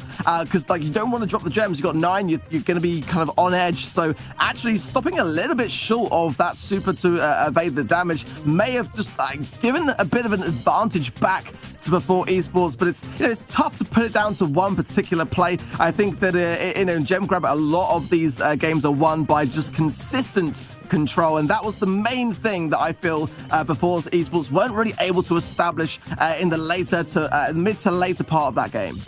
Yeah, and you got to remember as well, Marcel also held on to his super despite the peep coming in for the kill. He knew that he was in the spawn. He wasn't under a lot of pressure, so I think he would have had a lot of difficulty forcing that super from him. He made a conscious decision not to use it in case he needed to quickly re-engage, but also he didn't want to destroy the cover that was there because he knew it was going to be so important in staying alive and keeping hold of these gems, even if he went down. Yeah, and the question now is, are we going to see Nani played again? It didn't really work out for them, despite, I think, being quite viable here still. Are they going to go with something more traditional? How are they going to mix this up? Because, again, the pressure is on, and they've got to come out with a win here, or they're going to be really, really not in a great spot today. Still sticking with the Nani. Guido's gone onto the B this time around, with Fires is still on the Carl. They're going to try and keep him at range. Marcel gets the early spawn RNG, gives himself a nice lead, dodging out those shots from Nani. He returns fire across the map, looking to get gem number 3 and get out as well. Carl's pickaxe is not enough, nearly caught off by the minecart, but retreats altogether. Yeah, again, establishing that early control. Marcel, look how weak he is in the minecart, locking him down. And actually, that shot from Tuba just sort of seemed to go straight through Marcel. I think a bit of a scrape there. Very, very close to going down there for INTZ. Beto doesn't want to be the person to collect this gem. He has to stop INTZ from grabbing it themselves and relieve some pressure. Allow either Adino to go in. Matthias on the back line. Very greedy from Beto in that instance, but it does relieve enough pressure for Marcel to pick up gem number 8. The peep's going in. Will he use the super this time around? He has to commit it. He wants to stay alive. Great presence of mind to hold on to it, but it will still break into the back wall. They've lost some early cover, but they still have this lead. They need to get some kills on the board. Otherwise, B4 Esports are going to lose this series. Yeah, I'm surprised, to be honest, we didn't use Gadget there, because if you've missed the first shot and the Piper jumps away, he was trying to sort of position himself with the peep and turn it around, but the turning circle is vicious with Nani, but we are seeing a little bit of a comeback now for B4 Esports, so if they can get Marcel taken down here and get a couple of gems, but Adinho going down is not going to help that from happening. Porter trying to find Greedy. Marcel's there for the cover as well. 8-4 in terms of gems. They don't have the mid control just yet. Tooth is going to pick up these gems. The longer this goes on, that lead that INTZ had is less impactful. Thankfully, Matthias goes in and captures that gem. Don't want to put it on your car, but you want to stop this lead coming in, or this closing of the gap. Marcel going to be able to dodge out the peak turning circle. Yet again, as wide as you said, Ark, unable to get it around and get in damage. Empowered Porter, doing what he can. Very aggressive dispenser. Going to go down. Here's the countdown beginning. And maybe time here. They lose all the gems. Matthias is going to play cleanup with them. He's got 10. There may be time here because of that reset to get the 10 to equalize. It's going to be super close. I don't think there's enough time for 2 to spawn in 10 seconds, but if they can just get a reset here, it might happen. If they can stretch themselves out, maybe there's enough time. No, they can. The gems are going to come in. They've got enough time, and as long as they grab it straight away. One more. The B closes it. The B shut it down. Oh my goodness me, there was actually a chance to reset the countdown, but as a swift snipe from Marcel says no, and INTZ victorious today.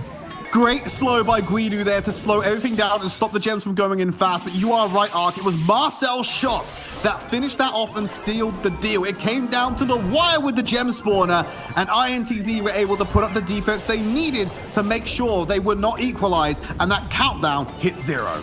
That was honestly such a terrible way to go out today. That gem just within the clutches there. But look at the difference here between INTZ and B4 Esports on the gem side of things. 53 in the hands of INTZ, but B4 Esports didn't even get half of that trade. Well, we'll find out more about this series as we go over. The dad is going to break down the series. All right, that was, again, one of the closer games we've had this weekend. In fact, today in general seems to have been a much closer day. But of course, it is time to announce that the MVP for this one is Marcel. Oh my goodness. What a fantastic set from Marcel. I'm going to be real though, at the beginning, the Porter did so much work in the first set. But more than that, the Porter mixed with Mr. P's splash damage is what we've seen do so much work in Bounty. They were both essential factors of victory. In Brawl as Poco, once the team kind of pulled it together, his healing allowed for that ball to go all the way in, even walking it in himself, dodging Jackie's super. They didn't win Brawl though. But moving on to Gem Grab, I mean, you saw what happened at the end of the match there. That Piper was so key in winning the match. Those final moments where it looked like B4 were maybe going to even out the gems, maybe get 10 gems themselves. Marcel on the Piper was able to shut that one down and shut out B4's hopes of doing anything today. INTZ claim their second place spot in today's monthly finals. Let's take a look at the bracket and just take one more look for ourselves of what things are looking like now. Red Canids did get their 2-0 win, but INTZ won their match against B4 Esports, placing B4 firmly at the bottom of the LATAM South group for today. And there you have it. There's our first, second, third. But I'm sure what you're wondering now is, what does that mean for prize money? Here you go. Red Canids taking home their whopping $9,000, which is a huge leap ahead of INTZ's 2,000 and B4 Esports 1,250. Those first couple games were very key today, and Red Canids are going to be extremely happy with themselves. But okay, prize money's one thing. Let's talk about points. Let's talk about leader point boards. Let's talk about the global finals and qualifications to it. And INTZ are so far ahead. Yes, maybe they only came second today. Maybe that's true. But Red Canids, with their first place finish, they are still 80 full points behind INTZ. They have so much work to do if they want to catch up to INTZ. INTZ are looking like They're almost guaranteed to qualify, but we're not quite there yet. Though we are now over halfway through the season this year. That is really scary to think about. Over halfway through this year's Brawl Stars competitive season. Well, let's make the second half a good one. With this next group, it's Omen Elite versus Cosmos Esport to start off. Omen Elite, Corey, Superside, Tyrant Star, Zulan, Cosmos, Marley, Minwoon, Kennedy, and Skywalker. I'm really looking forward to this group. It's going to be a good one. North America and LATAM North. Here we come. The first team is Omen Elite. Omen Elite had a lot to say about their teammates when we asked them the questions. Sounds like they're a fun bunch. Tyrant Star told us that they are aware of their full potential and they work really hard to achieve it. Yeah, okay, that's good. That's good to hear. But the other players all confess to always joking around in and around games. They pull pranks on each other, and apparently they make fun of Corey a lot. Oh, poor Corey.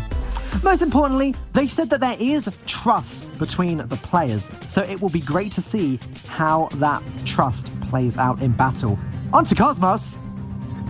Marley's role in the team is supposedly playing Brawl Ball. Does that mean Marley isn't allowed to play the other game modes? How oddly specific. Skywalker said that his teammates always stay positive whether or not they're winning. That's really great to see. However, Kennedy and Minwoon gave the classic, "they get carried by me," and "they're C-tier players" answers respectively. I don't believe that for a second, but I guess we're going to have to see it in action. Casters, back to you.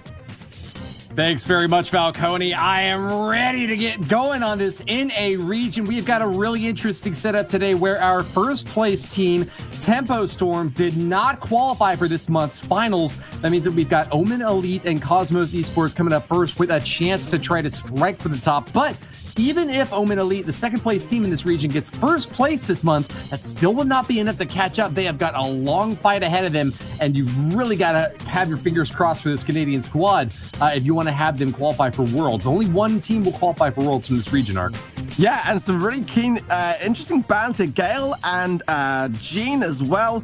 Very different to what we've seen already today. Jean being banned, I think is an interesting one, and one that you wouldn't probably actually see in the first map, which is Crossroads. Heist is not really a game mode that is going to attract much Jean, but Gale has been a real tricky brawler that a lot of these pro players are struggling with right now, so Gale and Jean are very interesting bans for me. I think that the Gale ban is particularly interesting. It's a brawler that we didn't see at all in previous months, but that with a big buff this last round of balance changes has now come storming into the metagame, being used by a lot of different teams in a lot of different settings. And with the ban, I think that that could give a big swing of advantage here for the team that didn't rely on him during their practice runs. And we haven't seen Jean played at all in the region this morning, and now it's actually being banned as well. So this is a bad day for Jean fans out there. You're not going to see much of Jean, but like you said earlier on, very rightly so, a big day now for Omen Elite. They've got to bring it out the bag, because actually the teams that we are seeing today qualified, all three qualified for next month, but Temperstorm have not. So a chance really to close the gap for every team today, but Omen Elite in second place are definitely going to be thinking that beyond all else. We'll be starting off with Heist game mode. You can take a look at the star powers that are chosen by the players here over on the right side. It's going to be incendiary for both of the blocks. Lots of fire going to be set up around the ground now to try and provide some additional coverage here. An early base race is going to leave neither team with much of a clear advantage, just a tiny bit of an edge for Omen Elite now. Pam is finally coming out, though, for our Cosmos Esports squad over here. I know she's a big favorite of yours. What do you think that's going to mean for both of our teams, actually? Now, Omen running Pam as well. Pam's a great favorite, but only if the holiday Pam skin is in play. But a very interesting choice, actually. Look at this base race now, 10% down. Is it going to be? It's going to be Omen Elite that just clinch on at the end of that game. But that was a close finale there. A mirror match from both of these squads, Brock, Pam, and Max being brought in by both Cosmos and Omen Elite. And as we've seen so often with these fast-paced heist matches, a base race to the very end leaves Omen Elite ahead by just a tiny little sliver of advantage, but that's all you need if you're safe and standing and you dealt the damage To the victor go the spoils. The offensive, aggressive strategy from Omen Elite paying off there. We'll see if they make any swap outs here for game number 2. Looks like no swap out at all. It's going to be the same run from both teams, Ark. Yeah, it never ceases to amaze me the difference of brawler choices between regions. Pam, such a different choice, but definitely makes a lot of sense for me. We've seen a lot of Pam coming back in the meta recently, and look at Corey actually able to defend a lot of this on his own, but now getting overpowered by both Sky and Miniwoon, who are going to put a lot of pressure on that safe and damage early on. That's a very punishing hit here from Cosmos Esports up on the top, holding pretty well for their own. They've got a big strike from something off screen earlier on, and it looks like they're going for a base race as well. Swap to both sides. As you see, Zulan has actually dealt a ton of damage to the enemy save and backing up with a super as well to keep Tyrant on that target. Lots of damage dished out on the Cosmos Esports side of things, but they are racing as fast as they can. Sky for his own has got that save uncontested, but can't dish it out fast enough. Big hit for Omen Elite as they finish things off. All 3 brawlers straight up there on the save, pounding away for victory. I mean, blink and you miss it. Like, again, it's one of those things where heist can be over as quickly as that, and it did seem a bit strange to me almost that there was such an openness to go in and just go on the aggressive. We don't often see that. We still often see heist played in a lot more of a controlling manner, but Omen Elite have taken the first set as quickly as that. There are the stats. More kills by almost double for Omen Elite. And again, with the same on the safe HP side of things. Just a dominant performance early on from Omen Elite. But they've got to kind of continue that on. And Heist is definitely, in my opinion, a game mode where you can be a little bit more sporadic in your approach. And, it doesn't necessarily reflect truly what is to follow in game modes like Gem Grab and Siege that focus a lot more around control. This new region has seen some similar play styles from games past. That Heist game mode getting knocked out really fast. Lickety split strat from Omen Elite going super aggressive, and GG for that. They got rewarded very well for that early attack strategy. Let's go switch it out to Minecart Madness, though. As Trid has said, one of not necessarily the favorites among pros, but has got some really swingy results based on where that train comes in from first. Really fun to watch this, though, as you've got to be careful for that cart. It can deal a ton of damage and knock back any brawler that gets too close to it, so really affects the positioning of both of these players. I'm excited to now see Sprout coming back into action for both teams this time, Ark. Yeah, I was literally just about to say the same thing, and that star power now making much more of an impact since the buff also. And look at these little shots that Corey's hitting. I wonder whether there's still an unintentional defect in the game where you can actually bounce the shots and have them propel across the map. But nonetheless, shutting down that middle lane there, and Sky is forced to the left-hand side towards Zulan then. But a good start for both teams. 3 gems for now to Omen Elite. Pretty balanced, but Sky looking very weird. Forced back. Yeah, just like skipping rocks over a clear pool of water. Tossing Sprout shots on the minecart can make it go really far if you get the perfect angle, and that is working so well for Corey right now. A 5-gem lead right now as Cosmos Esports finally picking up the rest of their gems on their side. Sky up on the top having a bit of a difficult time getting past that first line of bushes, and Corey has got a huge advantage now over Cosmos Esports. Yeah, Corey and his teammates doing a good job here to deter this push, but they've got to hold on and get this countdown and also defend it with their lives, because Sky has got the ability to shut down from a distance, and Corey has super the majority of the time, it seems, but if left unchecked, that will shut that down, and Corey will be leaving those gems on the map. Corey is walking along the razor's edge. Enemy super setting up and denying him the retreat option, but still playing so close to the opponents, right within range of Sky, but not letting him get any shots off, taking him down. That's going to be a clear opportunity to retreat now. All 10 gems, and the countdown has started, Ark. Yeah, countdown underway, 10 seconds, but Corey's actually a little bit low here and not really able to pop gadget for heals, but luckily his teammates are there for the takedown. Tyrant Star and Zulan coming in there, and Tyrant is actually, he was actually relevant in that countdown, so did a good job to stay alive, and Omen Elite, great start for them. They've done Heist and now 1 game in the bag on Gem Grab. So frustrating when you're the last remaining attacker trying to knock down just one of those brawlers to end the countdown, but they hide behind the obstacles really well. both Tyrant and Corey denying access to enemy brawlers and wiping them out so quickly. Molly, you saw at the last second, they're trying to run in and get that last pop shot off, but not going to get it done. And even if they did, all the gems were so far stacked on the bottom side of the map. That was a clear lead for Omen Elite that they are pushing heavily in this matchup against Cosmos Esports. I don't know what Cosmos could do to come back at this point. They're super far behind. They need a big swing of momentum to go in their favor right now, Ark. Yeah, and especially with the map changes, we're seeing a lot more difficulty to kind of choose a comp. It's pretty much now all about range, and you can't really go in with the Slambulance here now anymore because the range is there, and with those rope fences, it's just going to shut that down. So a difficult position to be said absolutely for Cosmos as to what they're going to do to really come back against this. And the mirror comp would be the ideal choice maybe, but they've got to play it better than Omen Elite. Yeah, I agree with you on that. There's not really much you can do in terms of brawler comp switch. We'll take a look at what the teams have brought this time and see if they've made any big changes. Actually, surprising both of us, looks like Cosmos Esports is instead going to go for that Slambulance comp, bringing in Jackie and Carl, making a risky play here, but they've got to do something, I guess, and maybe this is going to be exactly what they needed.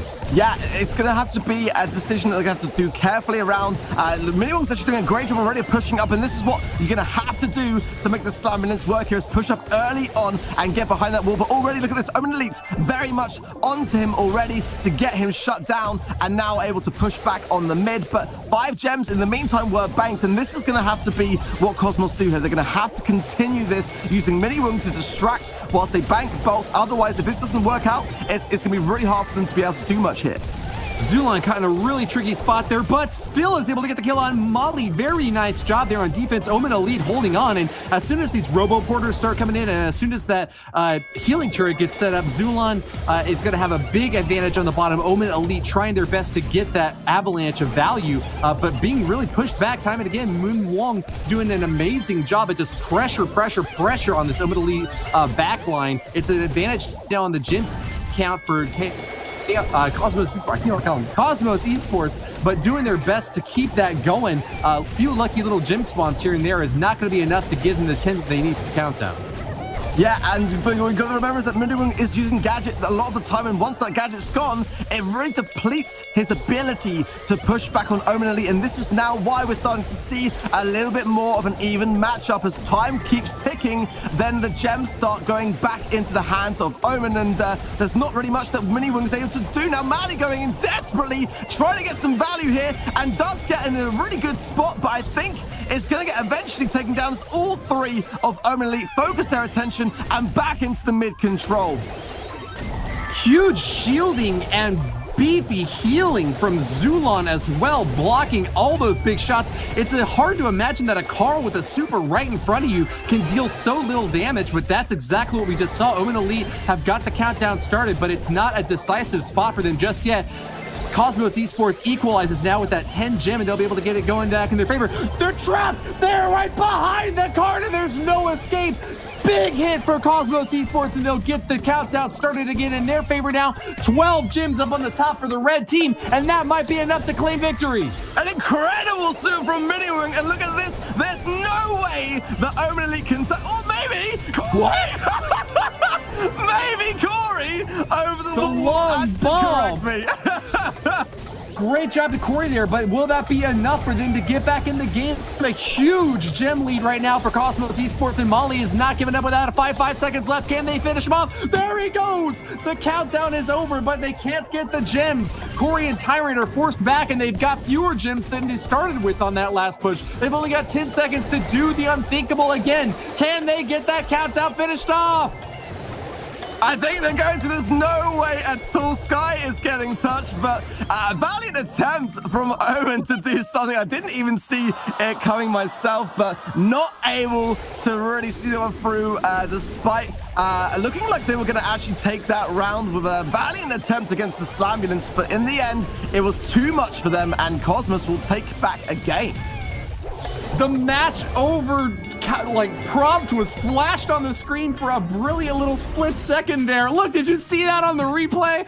Cosmos Esports barely able to push them back, though, and I guess they got the job done eventually. 17 gems on their side. I thought that was all over. Once you see match over, what else is there to say? But it's got to land hard on that screen in order for it to actually count. I remember this happening to us actually when we were in Poland as well, and it's funny to see. It's a split-second moment where it can go either way there, and Corey able to reset the counter, but not able to bring home the win. For me, the play in that game was absolutely mini-wing. That Jackie suck was perfectly timed to trap Omen Elite. The minecart came through, forcing them to be absolutely stuck in a trap, and his perseverance in that game was absolutely rewarded. I definitely think you're going to see Jackie again in the next game.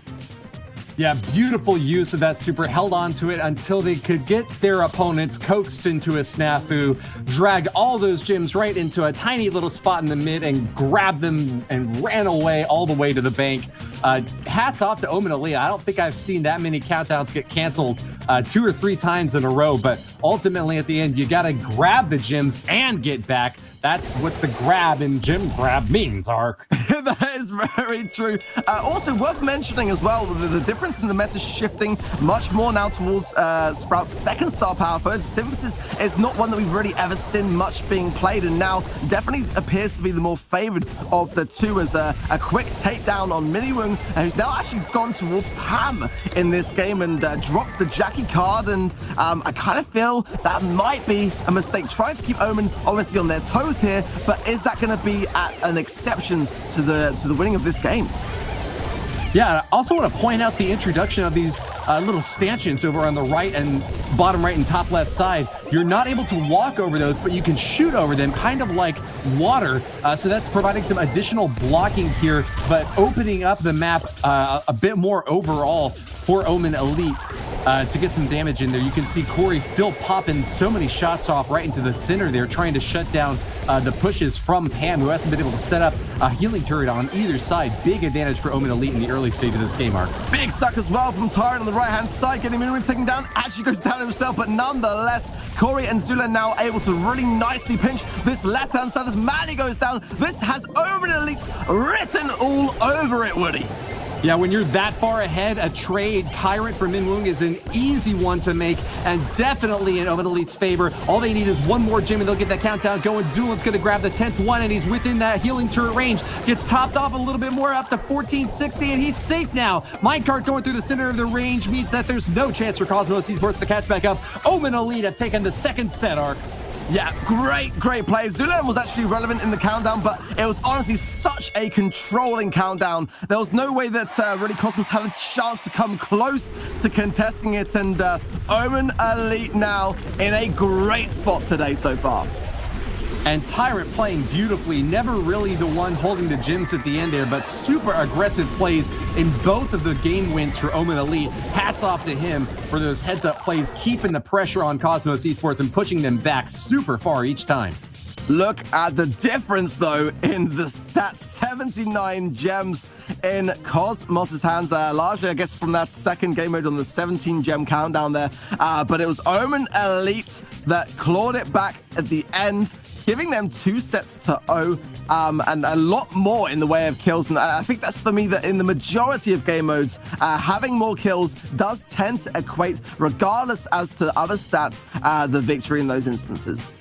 Yeah, I think that stat must be something like gem pickup. So if you pick up 15 and then drop 15 and then pick up 15 and then drop 15 and pick them back up again, you get 45 right there. But it doesn't actually wind up meaning much in the end if you didn't get the countdown you needed at most. Yeah, but it is going to make a big difference in Siege. Collecting these bolts is going to mean a bigger bot, more pushes. You need to get that damage on the Ike, and this is where having that control again matters so much. And both of these teams coming from gem grab now, it's going to help them to kind of adjust to Siege, as opposed to going from maybe like a bounty or a heist into Siege. So both teams already a bit familiar now with what they're going to be looking to do going into this next game mode.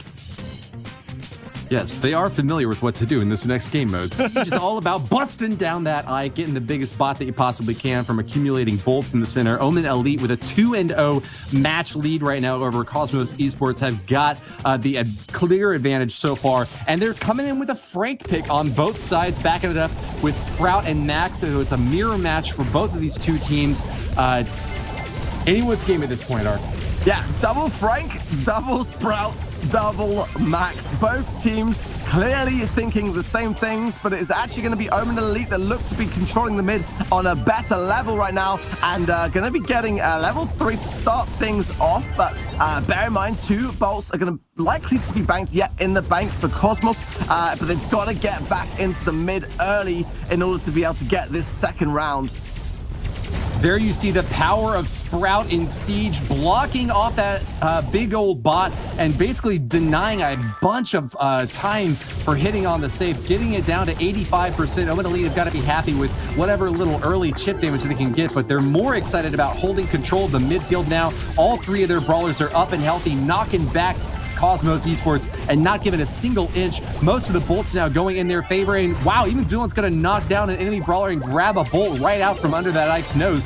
Beautiful use of the gadget there from Zulan, dashes past the super from Frank, and he'll continue to fire away with a level 7 siege bot. Great, absolutely great use of gadget from Zulan there, yeah, to evade that shot. And Tyrant winning his lane consistently is why you are seeing Cosmos struggle so much to regain control, because Frank, you've got to get him taken down as a priority. A good actual super there, redirecting the bot. It's going to deflate a ton of damage actually going on the Ike though. An electric slide from Max and a super heads-up play from Zulan have got to give a big advantage to Omen Elite now. A 2-bolt deficit is nothing to worry about with such dominant control of the midfield now. Molly's taking so many hits out the right side. I don't know how he can continue to push up against a 2v1 now. Corey firing away, doesn't land any hits, and it looks like Omen Elite are just going to walk away with every single bot in this game. That's going to be all they need to get victory in game number 1. Cosmos didn't have a chance. Tyrant with a little dance and some emo flying as well. The NA vibes are strong today, and it's great to see, but it is going to be Omen Elite today, which are looking to be absolutely dominating. 1 game away now. They are on match point. Hey, I don't know if NA's got necessarily the top skill line on the global level, but they have got some of the spiciest players and are some of the most fun to watch.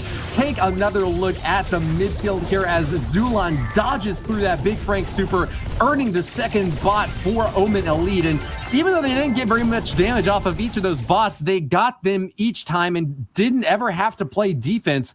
Huge lead now for Omen Elite as they've got just 1 more game to win before they take the whole match. Yep, no change at all as well, and Tyrant again winning that side is going to cause problems for Cosmos as now Zulan and Corey can focus their attention on Sky, and Sky juking but does go down means that again we're going to see an early push for Omen Elite at level 3 coming in, and they just keep bringing the fire, Woody.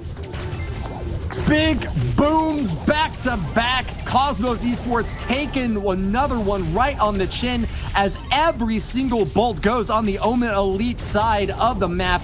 Firepower just raining down from Corey now as they force Cosmos back all the way into their spawn point, and they're having so much difficulty coming back. Great use of the gadget there from Tyrant. Is going to get a counter super right on Molly's face, and that is a punishing move. Yeah, this is really, really great from Omen. They've not missed a trick today so far, and again, so important that they bring their game because those points matter when it comes to knocking off Tempestorm off the top spot. They're a little bit behind. They need a good, solid day today and a good, solid day next month. And this, again, a level 9, Woody, is surely going to be closer to sealing that deal. Tempo Storm are shaking in their boots as they watch Omen Elite go on a 3-0 smashing success in this qualifier. The NA World Finalist is still up for grabs, and Omen Elite are doing a great job claiming that title with the 3rd match win in a row. This is going to be potentially huge for them as they're trying to finally finish off with 1 last siege. The challenge for the middle control is finally swinging back toward Cosmos, but a massive hit from Tyrant is going to keep Moonwong out of control. That's a bolt lead for Omen Elite, and the final bot's coming in very shortly. Tyrant is just absolutely smashing this game as Frank right now, and it did look like a round potentially there for Cosmos to at least have one, but not gonna happen. Tyrant and his team will be spinning, the emotes flying, and Cosmos know there is absolutely nothing now they can do. Omen Elite today will have been over Cosmos. Congratulations to Omen Elite for a 3-0 shutout. Big pickup for them, and they'll just have one more going for that back-to-back win. Omen Elite will face off against IX Snacks very shortly. Cosmos Esports going to get the breather to try to regroup and find another approach for their third match in this region. Yeah, Cosmos are a great team. They will have another chance today to still bring home a healthy amount of points and, of course, that prize money. But Omen Elite is the team to watch today. And this could be a big, big play that they are in the process of making on the NA side of things. Red Canids made a big leap up against INTZ in the LATAM region, and it looks like Omen Elite are going to be doing this very same thing against Tempo Storm. We have got some highly contentious leaderboard shuffling going on today, Ark, but let's send it out to Falcone for the wrap-up. That was a very quick series. I can't think of a series that we've watched that has been quite as fast as that. Omen Elite just dominated their opposition, and we are going to award MVP this matchup to Tyrant Star. As Brock in the early game, in the heist, so much damage was done with his regular attack and with his super. In Gem Grab, he switched to Mr. P, backed up by a Sprout and an extremely bulky Pam. He was able to deal so much damage and shut down the other team. Anyone that tried to grab the gems, it wasn't going to happen. Later, he switched to Tara and just locked that last game of Gem Grab down with some super aggressive plays, keeping the pressure on Cosmos Esports and pushing them back each time. Finally, in Siege, Frank. Need I say more? I don't think so. We've seen plenty of times what a good, well-placed Frank is capable of. Super after super, stun after stun, the damage was done. Tyrant Star and Omen Elite are going to take that one down. And as the casters were saying, one more win will be the 2-0 group victory and the first place spot for them. So let's waste no more time. Let's see what's coming up next. After the bracket, 3-0. 0-3 for Cosmos Elite. It's all up to IX Snacks to put a stop to Omen Elite. All up to IX Snacks.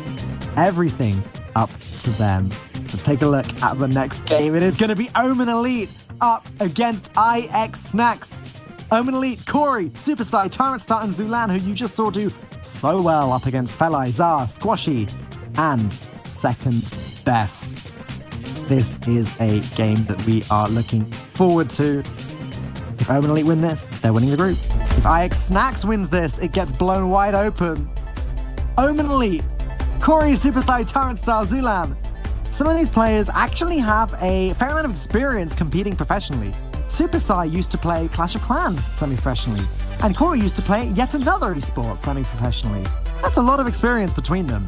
Zulan said that his plan for the matches was to establish a plan for each and every single match and work together as a team. That sounds like a lot of work. Let's hope that that one pays off. It did in the last set, certainly. How about the next one? IX Snacks. Squashy, Zar, and Feli. Zar described his teammates as a bunch of burritos. Tasty. His superpower is sleeping late, which is a pretty good superpower to have, especially compared to his teammates, Feli, whose superpower is being a snack, and Squashy, whose superpower is, sadly, I don't have one. Oof. Well, maybe Squashy will discover his superpower now in this coming match. It's a big one. Back to the casters. Thanks very much, Falcone. I'm jumping back on the mic with Woody for game number 2. We just seen Omen Elite go for a speed run in match number 1, but are they on world record pace for their second match of the day, Woody? I think they are. Omen Elite were unstoppable throughout all 3 of those sets, picking great brawler selections and charging right into the fray, leaving no room for the competition.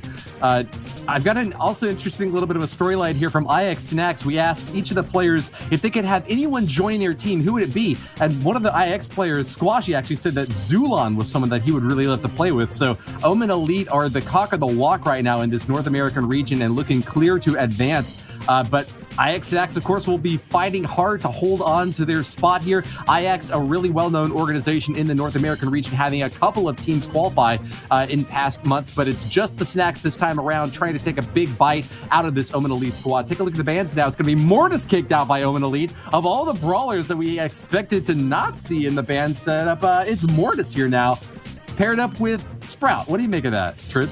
I think the Sprout ban makes sense. I think Omen are basically throwing away a ban based on how much we see Mortis actually being played. I don't think they care too much about what they banned, to be honest. I think that's kind of I'll just throw this out there. I don't really care anymore. Let's have a look at the map set for this series.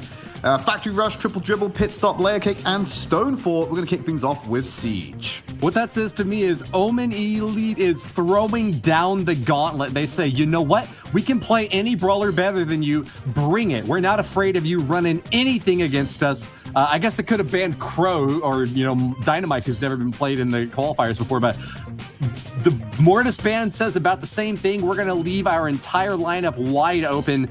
We're more adaptable. We're more ready for anything you can throw at us. So let's get this fight going. IX Snacks, I'm sure, is up to the challenge, and we'll be starting off with this first game with an explosive run. Sprout out of the action means that we still have a little bit of a limitation on the brawler lineups, and I'm expecting to see Gale return to the lineups here soon. What about you, Trid? Yeah, I think Gale's a good shout. Very powerful, as we've seen over the past 2 days worth of action. A lot of Carl being played in LATAM. May see that replicated in North America, but I'm not too optimistic for this game. Yeah, I think more than likely we'll see Gale, but outside of that, I'm eager to see what we'll see ran with in Siege. We're going to see the Gale, so we were right about that. Max and Pam for the side of Omen Elite. When it comes round to IX Snacks, Pam again, but with Mr. P instead of the Max. Yeah, Pam, a big favorite of Arcs, is going to be really heavy front-facing damage and heals to back it up as well. Bulky Brawler makes for great use in map control, and that's what Corey and Squashy are both going for here, right in the pit of this map. Big lead for Omen Elite to start things off with a level 4 siege bot storming in, and not a single bolt claimed by the Snack Squad. This is so difficult for IX Snacks to get away with it, and they just miss out on getting a bolt on the ball before the bot enters the Ike territory. Is going to be locked up here on the corner, are not able to get through. They are doing the best they can by using Pam's super to actually tank up a lot of that damage, so they will get away with a flawless defense. Nice job there to IX Snacks. They're going to reestablish in the center control, but remember, they're still down 2 bolts overall to Omen Elite, who grabbed the last remaining bolts from that first round of spawn. What's that? They're 4 bolts down at this point, Woody. They can't even get one claimed at the moment. They're getting absolutely dismantled by Omen Elite in the mid. And they've pushed themselves to a 6-bolt lead. They may walk away with an level 8 or potentially 9 siege bot. No, it's level 8 siege bot for this next engagement. Tarnished and trashed. It's an ominous bearing on what's to come, Trid. Omen Elite have been ripping apart this IX Snacks squad and are going once again with another siege bot attack. The defense from IX Snacks is good, but these hits are just unprecedented from Omen Elite, not allowing a single bolt to go to their opponents and holding court in the midfield now. Yeah, this is an explosive match, Woody. This is more of a slow chokeout right now because they're getting negligible damage on this Ike every time, but they're not allowing IX Snacks an opportunity to get their own siege bot online and get some damage in. No one can get around the obstacle that's protecting the safe, or the Ike, sorry. Yeah, they finally are showing some weakness now, but Omen Elite have got IX Snacks down for the count, and it doesn't look like they're going to be getting back up. The Snacks are going to take a 3rd bot right now, and it would be a massive attack to get any damage in from the Snack squad, and then an amazing defense just to keep more damage off. There's no way they can pull it off, and just doing everything that they can to keep the damage away. It looks like they're going to be going down for this first game. Omen Elite jumping on in for a heroic dive at that enemy Ike, only able to get 20 29% damage off overall. These are two really defensively oriented teams that are much more concerned about holding the mid than really stacking up damage on that Ike, True. Yeah, like I said, it's not that explosive damage they're going for. Just control the game. Some great defenses coming out from IX Snacks, using their own summons to block the path of the siege bot and defend as best they can, give them as much time as possible. I really do feel like these brawlers don't have the capacity to deal effective damage to the Ikes because of the terrain that's effective on this map. So they have to play around the control. They could potentially make some swaps to get some damage in without the use of a siege bot. But at the moment, it seems mid control is the way to go, and it's something that Omen Elite appear to be so much better than IX Snacks at doing. Yeah, you'd sacrifice way too much in terms of firepower for doing directly against the Ike instead of just going for those siege bot bolts right there in the mid. And that's what both teams are going to be doing. Once again, not much of any change at all in the Brawler comp out swaps. It's going to be another mirror match with Pam, Max, and Gale. Forcing out the enemy Gale, though, Zulon gets an early hit against Daddy Zara, and that's going to be a really good result for Omen Elite, pushing both of those Snacks players to the left side and not giving them any chance to make it back to the mid and grab any more bolts. It's going to be a tie on the first bolt spot, and that's going to be a really interesting development here as Snacks are finally going to get a chance to deny Omen Elite the first bot and a chance to reestablish in the mid. No deaths really for the IX Snack squad. They're playing a lot more defensively and carefully this time, and it's paying off dividends. They've kept the bolt score relatively even, Trid. Yeah, a lot of this has been actually on the back of Daddy Zar on this Gale to the right. He's had complete lockdown of the right lane by himself up until now, of course, when they've had to commit so many resources to stop him and get in. But it has freed up. Boom! The push out. Slamming the door right in Omen Elite's face. IX Snacks are going to get this second bot. Just a little bit of a bolt advantage, and Omen Elite are having trouble to keep pace. Yeah, going to be able to slam him down. Carl trying to do his best to equalize, but you're right, Woody. They're not going to be able to get this bot online for them. IX Snacks going to get the first bot of the match with only one more remaining, but that 7 bolt lead needs to be conquered by IX Snacks, otherwise they could have difficulty in the final siege. Yeah, exactly right about that, but I gotta say, with this big old bot coming in, you'd expect at least some damage from IX Snacks. Nothing. They can't get anything on the safe with a level 13 bot. That is just an absolute nightmare, and Daddy Second is showing it right on his face there, dropping the sad emote in chat as that pin is really showing what's going on in his mind. Unhappy with how that went. They're gonna have to get another siege bot and go in as ham as they possibly can to get any damage off at all. Otherwise, we're gonna have a tie game here, and that's not what either team's looking for. Yeah, it's been very difficult for IX Snacks to maintain control of this map. They're doing a great job of allowing bolt control going over to Omen Elite. They've got 10-8, so they're still in this right now. Zulan actually pushing Daddy Second into the bolt. Will get the kill before he can confirm that himself. So they do get the edge. A level 12 siege bot coming in. IX Snacks need to do what Omen Elite just did in the second attempt. Dirty dozen for this siege bot, and that's going to be a chance to jump Oh in. no, he pushed him away! The spring jump. No! Getting it ready again. It's geared up. Here they go. That's disastrous for Daddy Zar, Woody. He used the Gale Super, pushed him away too far. He wanted the reset, but instead, he forced a new path for the siege bot away from Pam's healing station and the rest of the team, so they weren't in a position to stall him from getting to the Ike, and it enabled a free path for Omen Elite to make the connection. A huge misplay by Daddy Zar at the end there. Good catch. You know, I wasn't watching that myself. I knew that they were just doing their best to hop into the Watch it in the action. replay. Watch it in the replay. It has to be there. All right, I'll keep an eye out here as we're cycling through the replay. Is this it? No, they didn't show it. So basically, you see where the summon is for Pam on the right-hand side? Just as the siege bot was getting there, Daddy Zar used the Gale Super to push the siege bot back, hoping it would stay on the same path, but he pushed it too far, so it switched direction away from where the defense was set up for IX Snacks. And it just meant that Omen Elite had that beeline to this Ike to go in there and deal the damage they needed. Otherwise, IX Snacks could have been in a position where they had that full defense and forced out a tie. I mean, possibly, but Omen Elite was hopping straight in. They have a spring trap that goes directly to the enemy Ike, and all you got to do is get one tiny bit of chip damage off. No trouble at all for brawlers like Pam and Gale. So even if they had been able to defend against the Ike the way that Omen Elite had defended against earlier, it was an all-in move there with that third siege bot, and there was kind of nothing to stop. Oh, here's that replay now. Thank you, production. I love you. So yeah, pushed it too far away, and there's the switch. Yeah, so switches out to the left side. There's no defense that time from IX Snacks, but you'd have to stop every single little tiny bullet coming in from Gale and Pam just to stop every point of damage. And that's a really high ask for IX Snacks, but good read there on being able to switch that lanes on the bot, not what IX Snacks was looking for. But let's go ahead and hop into Triple Dribble now, a really popular Brawl Ball map. The objective here, of course, is to get that ball past the goal line. Oftentimes that comes right after you knock out your opponents with the team kill. Let's see who starts off with the aggressive play first. Okay, so Carl back into the fray. Right now we've got Corey and Squashy both on that brawler. Daddy Second opting for the Gene as Tyrant will pivot onto the Mr. P himself. Yeah, take a look at the spread, though, for Omen Elite. Big plays by Zulan out on the left lane, taking down two beeline. The super pass as well. Great knockback! In. Excellent super by Zulan, destroys Squashy's defensive setup and gets an awesome shot off right before that. Good goal there from Omen Elite. They're going to start off this Brawl Ball game strong, Trid. Absolutely, and now they have control of the game. They don't even have to go for the second goal if they want, but Corey getting a little bit aggressive. Spring trap over the top. Squashy's going to go aggressive with his super. Won't take out Corey. We'll just sit on top of that ball. Zulan with the stun up on the Daddy Czar. He frees it up. Daddy Second's the last line of defense. They need to get the ball in there. Great pass away to keep them alive in this round. IX Snacks going down. Oh, Daddy Czar! Dominoes.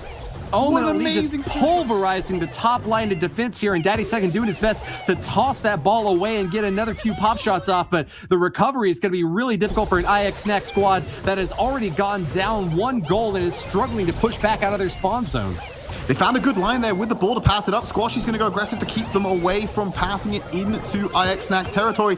Daddy Czar attempting to go for the kill onto Tyrant. Won't find it. Instead, that was lost possession of the ball and his life. It's everything that Squashy do can just to equalize this playing field. So many robo-porters now streaming out from the Omen Elite side of things that you have got to spread yourself pretty thin just to keep yourself alive. Nice job there from Zulan. Gets another super on two enemy brawlers, stunning them up, but no follow-up means that he's going down, and it's back to the midfield with the final chance for IX Snacks to make a return fire. 35 seconds remaining for IX Snacks. The lead still in favor of Omen Elite, and they're getting the kills. Would he do a kill? All the pressure. Squashy goes in on Tyrant. Great disengage from Zulan to shut down the Carl. Will still find Tyrant, but it's a 1-for-1 trade. And now they're trying to press around, keep possession of the ball. 20 seconds remaining in the back corner. They're not going to go for goal number 2. They're just going to go for the denial. And there's no way that IX Snacks can break through this defense without a massive miracle. They're hoping that they can pull it off. Squashy throws that X, but it's not landing. Great defenses here for Omen Elite. It's all they really got to do is dodge the hits and keep that ball far away from the goal, and that's exactly what they did, tossing it back past the goal line. Even with a big offensive hit from IX Snacks, it's not enough to get the goal, and Omen Elite will get victory in game number 1.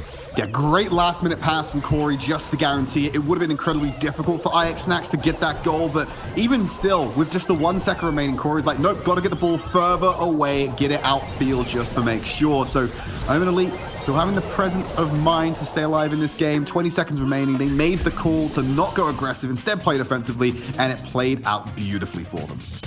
Great job to Omen Elite. We're going to be kicking things off again with another setup for Brawl Ball. IX Snacks have got this game. I don't know what they can do to switch it up here. They got great brawler picks so far. I'm pretty happy with their lineup so far, but Owen Elite have just been dominant coming off their win in match number 1 of this region. Their match number 2 performance has been just as good, right on point, and very challenging for any team to overcome. IX Snacks is grouping up in the top right corner now, finally getting a little bit of a spread, but Omen Elite was already established far and ahead before them and are getting so many solid hits off against Squashy right there in the middle. There's very little pushback from IX Snacks, Trud. Absolutely. Zulan going aggressive on Daddy Second. He had the super first. Counterattack comes in, but it's too late. He gets another one, lapping his opponent as he gets the kill. They did trade 1-for-1, so it's going to slow everything down. He's going in on Squashy now. Reinforcements from Tyrant make sure he gets that kill as well. But the ball did not leave the half until now. Tyrant defending now in the mid, sets up that Robo Porter, and that's going to be even more pressure to have to deal with. IX Snacks have used that gadget to try to get a little bit more firepower over on Corey on the right side, but he will not be denied. Storming in with the ball now. Another attempt to get a shot off, but he's going to pass it away since Squashy was charging him with the super. But that's going to be all 3 brawlers left up on the Omen Elite. Daddy Czar in a lot of trouble now with this 3v1, forcing him back.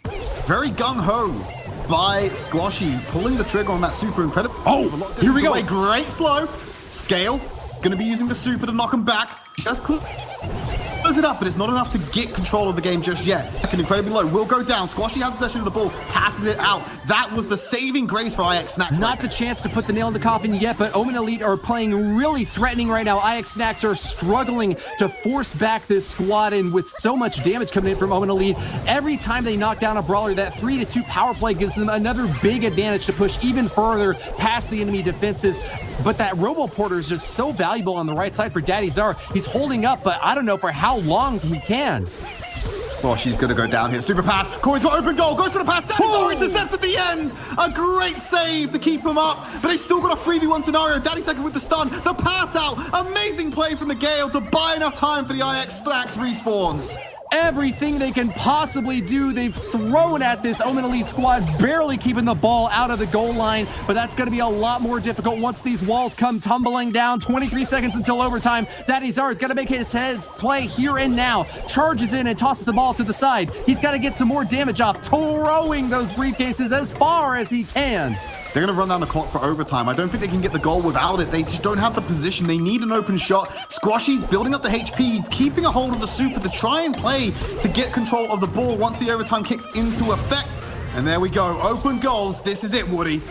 Mr. P, the bombastic businessman, is barreling through here. Squashy cannot be denied, though. Sends in a few more shots and takes down Tyrant. He's got a few more hits left. Pass to Daddy Czar now. He passes it in. There it goes! Daddy Czar scores!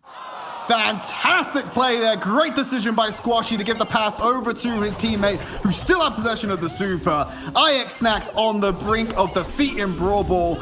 Clinch it back, and they do not want to go 0-2 in this series. Brilliant defenses from IX Snacks, well rewarded in the late game here. Overtime, great job to them. Even with so much damage coming out from Carl wailing away with that pickaxe. When the walls come down, Carl doesn't have any way to bounce his pickaxe off of those obstacles anymore, and it kind of reduces his overall DPS if he doesn't have anything to play off of there. The defenses, as a result, had crumbled a little bit earlier on, and IX Snacks in that 2v1 spot got the great shot on goal. Beautiful angling there, and excellent ball handling skills from IX Snacks to get the comeback. But that just evens things up here now, and Omen Elite are going to be even more ready for the win in game number 3. Trid, this is really shaping up to be an exciting match. Absolutely. IX Snacks are not rolling over. We love to see it, Woody. No changes, mirror compositions yet again as we head into the third round of Brawl Ball. All right, Corey setting up in the middle right behind Squashy, but they've got possession of the ball. Omen Elite are going to toss it away, though, as they're going to get kills rather than ball positioning here in the early stage. Tyrant going in really aggressive, takes down Daddy Czar, and that's a big advantage for Omen Elite, pushing deep behind enemy lines. This might be an opportunity to take a shot. Daddy second goes for the counter. They put it over the line. The respawns didn't come in fast enough, and Corey scores the first goal of this round.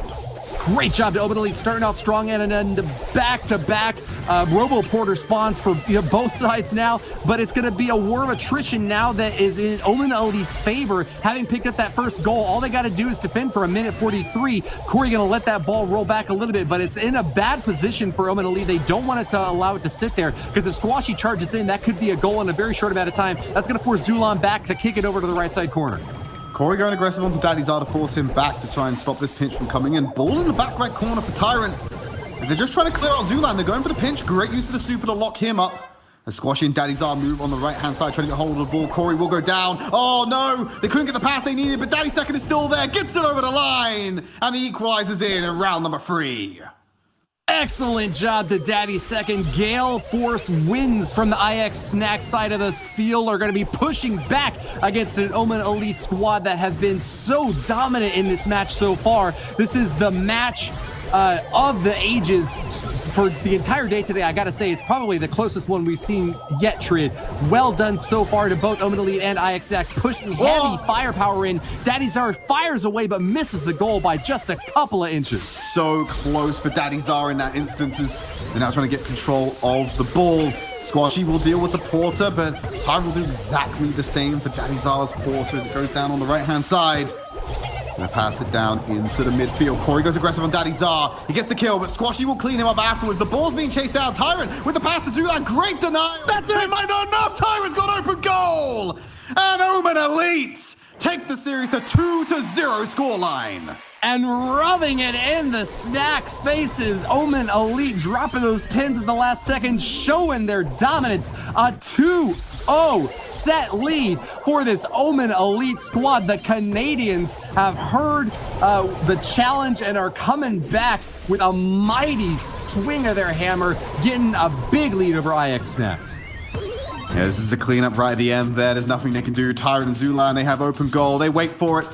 Kick it back with the super pass, and that's all she wrote for IX Snacks on Brawl as we look towards to what could be our final map of the series, and Omen Elite securing themselves a guaranteed first place from this monthly final.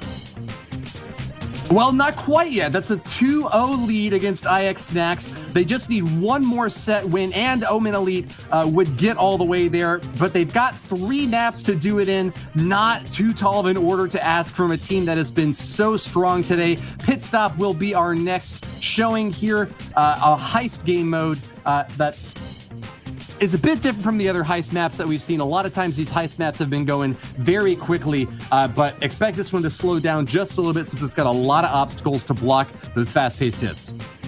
Well, we're jumping into map number 3 just now, and we're going to have the Dowel coming out with the ball. So this is that super aggressive strat we saw in APAC yesterday, Woody, where you use the Gale and the spring shots to get onto the safe fast. There you go, already. No, he misplaced the spring shot. Corey didn't get the distance he needed, but it wasn't enough to force Squashy back. Nice plays from IX Snacks, and they are not going to go down without a fight. Huge hits on this Omen Elite front line, and forcing Tyrant back with a great stun there. Daddy Second is going to be continuing this pressure, but so many high hit point brawlers from the Omen Elite side of things, it's hard to figure out when you've got the edge necessary to make that big stab happen. Daddy Czar and Daddy Second are both dishing out a ton of damage, but IX Snacks are just still just in a tricky spot trying to find an inroad onto that safe. Absolutely, they managed to get that early damage. Well, you have to remember this map in particular, Woody, it's all about playing around the spring shots that are placed by the Gales. Those are the different makers. It's why so much mid control is important here. And often you see supers being committed to deny the jump, but Corey's going to do it by himself anyway, charging through the wall with the bull. Clears them out, and that's 2 on the safe to try and equalize the scoreline as they look to escape. But they have a 1% lead at present. Not a big lead, but Omen Elite have got to be proud for that first hit.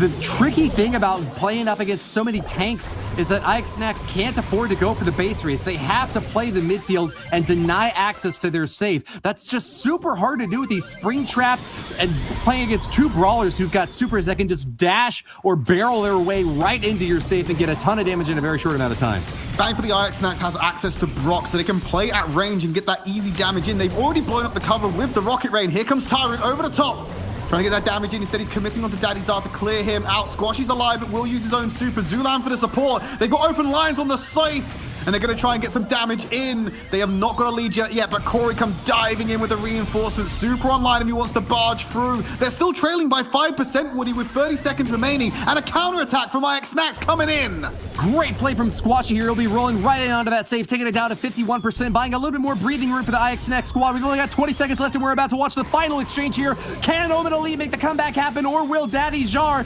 get that pressure on that denies the act? No! Boom! Rocket Rain! It's going to rain down on the safe, Woody. They're trying to burn through themselves, but they weren't able to clear out Daddy Czar. You needed to clutch that 1v1 to seal the deal, and you've not done that. 34% to 2. IX Snacks take the first round. Huge hit for the IX Snack side, and the big star player for Squashy there is backed up right next to both the Daddy players here. Daddy Czar getting a ton of damage off of that Rocket Rain, and just like you mentioned, Trid, even though those big tanks were rolling in hard and fast from Omen Elite, just a one opportunity to get those big shots off from Brock is going to deal a ton of damage to the safe. Great job there to IX Snacks. Absolutely, that engagement right at the end. I believe it was the Daryl on the side of Omen Elite had to take the 1v1 with Brock, but you can't dodge out the rocket fire. You had to body block for the safe. It means he tanked too much damage, gave Brock the super to get the Rocket Rain in and sealed the deal. It was a tough spot to be in, and unfortunately it wasn't enough. There's the spring strap being already deployed. IX Snacks going out with the exact same composition, and so will Omen Elite as they already look to get on these spring shots and get onto the safes.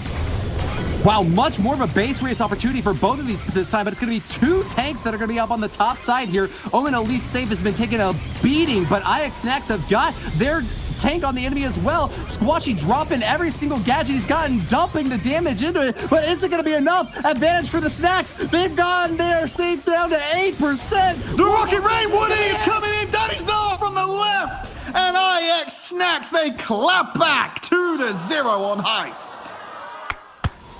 Awesome job to Daddy Second and Daddy Czar keeping the firepower in, but Squashy was the big aggressive player that last game. Look at that damage from one Daryl. He gets like 10 seconds on the safe and gets it down to single digits.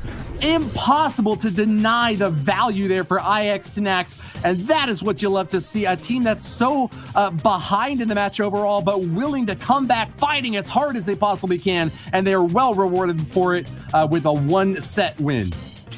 Looking ahead over to map number 4 after this one, taking a look at the scoreline, it's clear by the numbers IX Snacks had the edge there. It wasn't even about efficiency, they just had raw output over Omen Elite. We saw that strategy played in APAC, and that variation to bring in the Brock was not something we saw yesterday, but it was very effective this time around as we look to head over to Layer Cake for our bounty map. The dream is alive, and whispers of reverse sweep are going through chat right now as fans of IX Gaming are hoping beyond hope that they can pull off a massive win against an Omen Elite team that has just now started to show some cracks in their armor. The only set they've lost so far to this IX Snacks crowd has finally given a little bit of a shot in the arm for this team. They're working super hard for it, but they have got a long road left ahead of them with 2 more sets coming from behind. IX Snacks and Omen Elite are going into set number 4 now, Trid. Yeah, kind of over to the Layer Cake, expect to see things like the Piper, like the Brock as well, which we've already seen a proclivity for from IX Snacks, so I expect to see more of the same. We jump into that 4th map now. We'll get an idea of what's going on with these team comps. And there it is, the Brock, Gale, and also the Piper on the side of IX Snacks. But instead, Omen Elite are opting for the Tick. Yeah, interesting play here. A lot of long-range damage from Tick and a good, decent bit of cover here.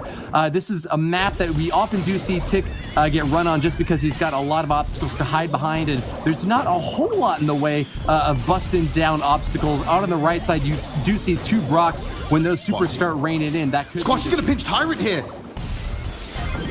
Yeah, Squashy going to use the gadget to get away. He's going to pop him down. That's beautifully played there by IX Snacks, making great use of the Gale gadget as Daddy Second finds another one and uses the super to get away. This edge has just been slid over to IX Snacks. Squashy is playing brilliantly, using that spring trap to be able to hop right out of the base in the most dire circumstances, gets the kill and retreats just when the damage was coming in heavy. Daddy Second making a very aggressive play right behind the enemy line of fire, takes a shot. That was characteristically uncharacteristically aggressive from Daddy Second. That's going to swing the advantage now back to Omen Elite. Yeah, and what's even more impressive, Tyrant was able to use his gadget to get out of damage on 56 HP, Woody. That could have swung it back to IX Snacks. A huge misplay from Daddy Second there. It's very costly for IX Snacks. But now Zulan and Corey, they're looking to maintain this lead. They have supers online. Squashy is very low. If he takes a little bit too much damage, the head first will be committed by Corey. Great takedown and support there from Daddy Second to reinforce his Gale. Yeah, nice job from Corey swapping out firepower on the left side with the super over on the right, but IX Snacks saw right behind that. They're down by 2 stars, though, and being pushed back into their own spawn. Omen Elite is getting a lot of room to play around with, but no! A big bursting wave from Gale is going to tie this thing up. It's 8-8, Trid. Tyrant, he stood on the spring trap. He's ready to go if they get too close. He will have his gadget available. I think he's got 1 more charge left. As they're waiting, 5 seconds left. I don't know if any of these teams are going to risk it. Tyrant exposed himself. He is down low. He's going to try and go over the wall, but it will be a drawn game. Very unusual decisions made by both Corey and Daddy Second. The aggression was punished perfectly by their opponents, but it did cost them both game-winning opportunities. Gotta agree with you on that one, Trent. I think that these teams are starting to get a bit rattled from that last set. This is really playing out differently than we might have expected. You know, going against the kind of standard playbook to go for these really aggressive shots, even when you're far ahead. IX Snacks and Omen Elite both being punished for those overcommits and resulting overall in a drawn game. But it's still Omen Elite in the lead 2-1 in the set score. And as long as this thing kind of gets drawn out, I think that that goes in their favor. Yeah, I think that they can keep the momentum going from that previous victory that they've had so far. So I think IX Snacks may be able to come back and just want to keep their reverse sweep alive. We're going to jump straight into this game, Woody, and not take our foot off the gas to preserve that momentum. No variations from the comps coming in. So we'll see what happens, and maybe we can temper some of that aggression for the benefit of these two teams.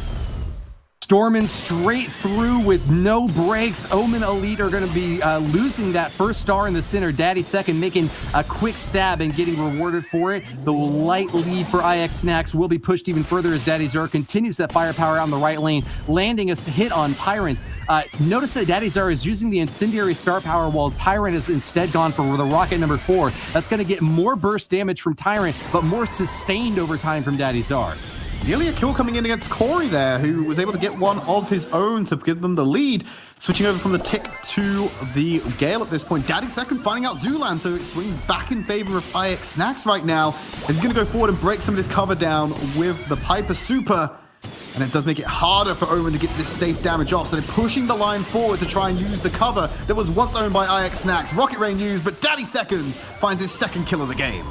Great little hop back there from Daddy Zara, making good use of the gadget to get over the walls when it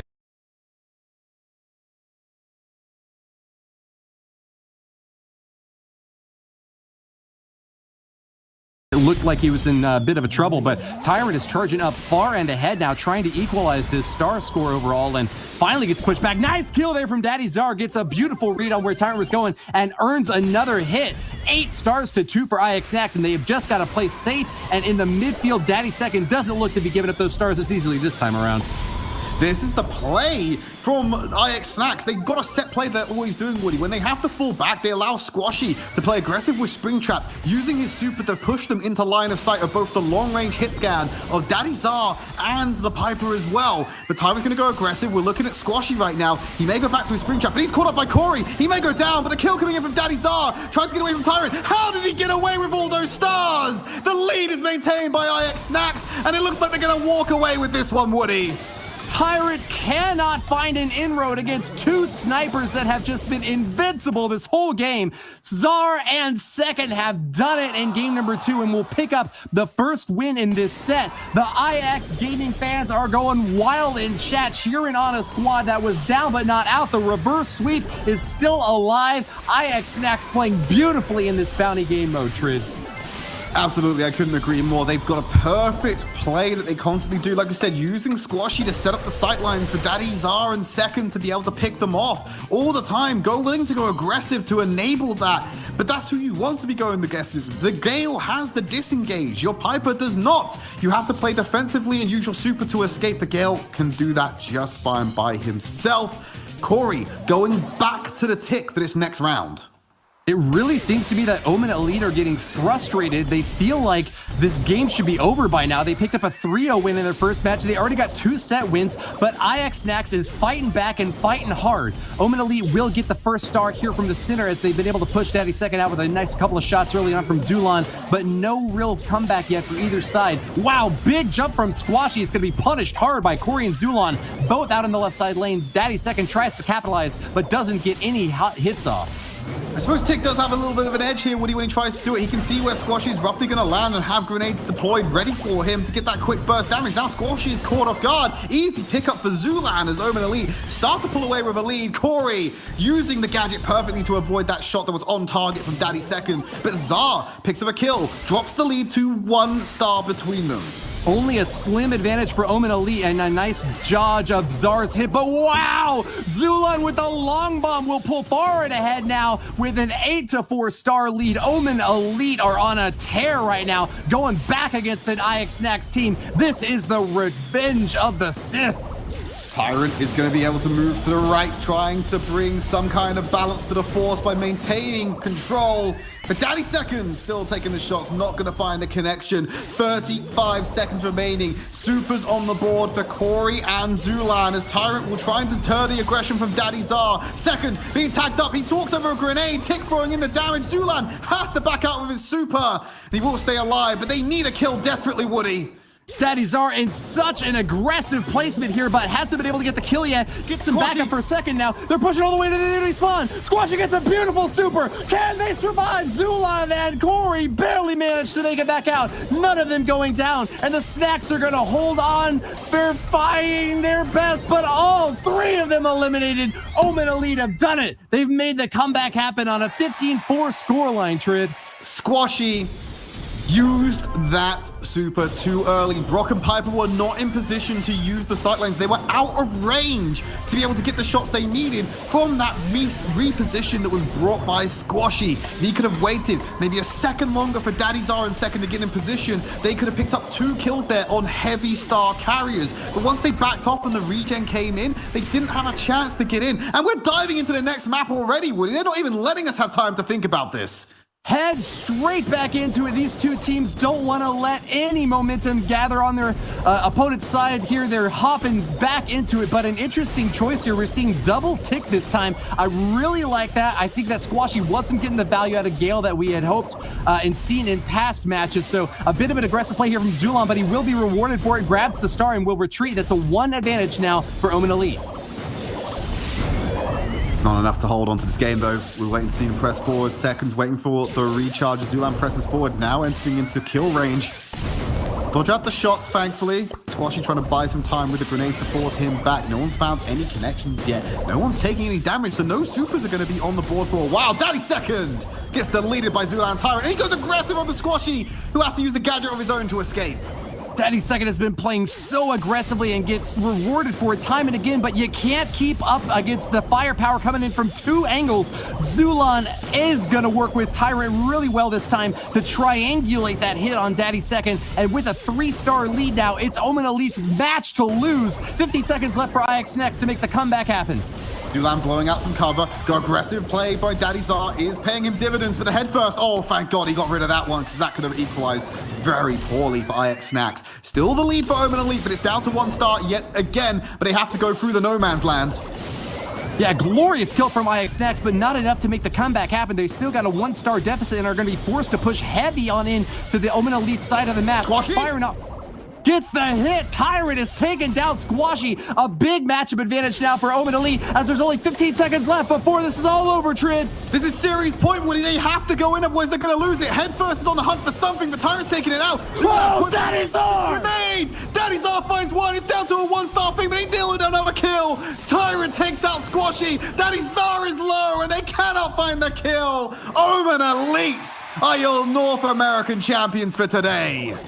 The weak link has cracked and Omen Elite has stormed past the finish line. Congratulations to this squad, advancing in first place for this North American region and challenging Tempo Storm for supremacy overall. We only have 1 team will move on to the World Finals from this region, and it's neck and neck now between Tempo Storm and Omen Elite, both up at the very top and both vying for victory. This is going to be my last match of the day, so I just want to say thanks again to the ESL and Supercell teams for keeping the excitement high. Thanks so much for everyone in the chat for coming in to watch these 2 amazing teams compete, and for all the 6 teams that were competing today, you did an awesome job. Congratulations on making it back again to this big stage, claiming that big multi-$1,000 prize and earning all the points for World Finals. We'll send it back over to Falcone to wrap things up. Just completely amazing once again from Omen Elite. They just smashed this matchup into pieces. And again, it is time to give a shout out to our MVP, and it's going to be Corey for this one.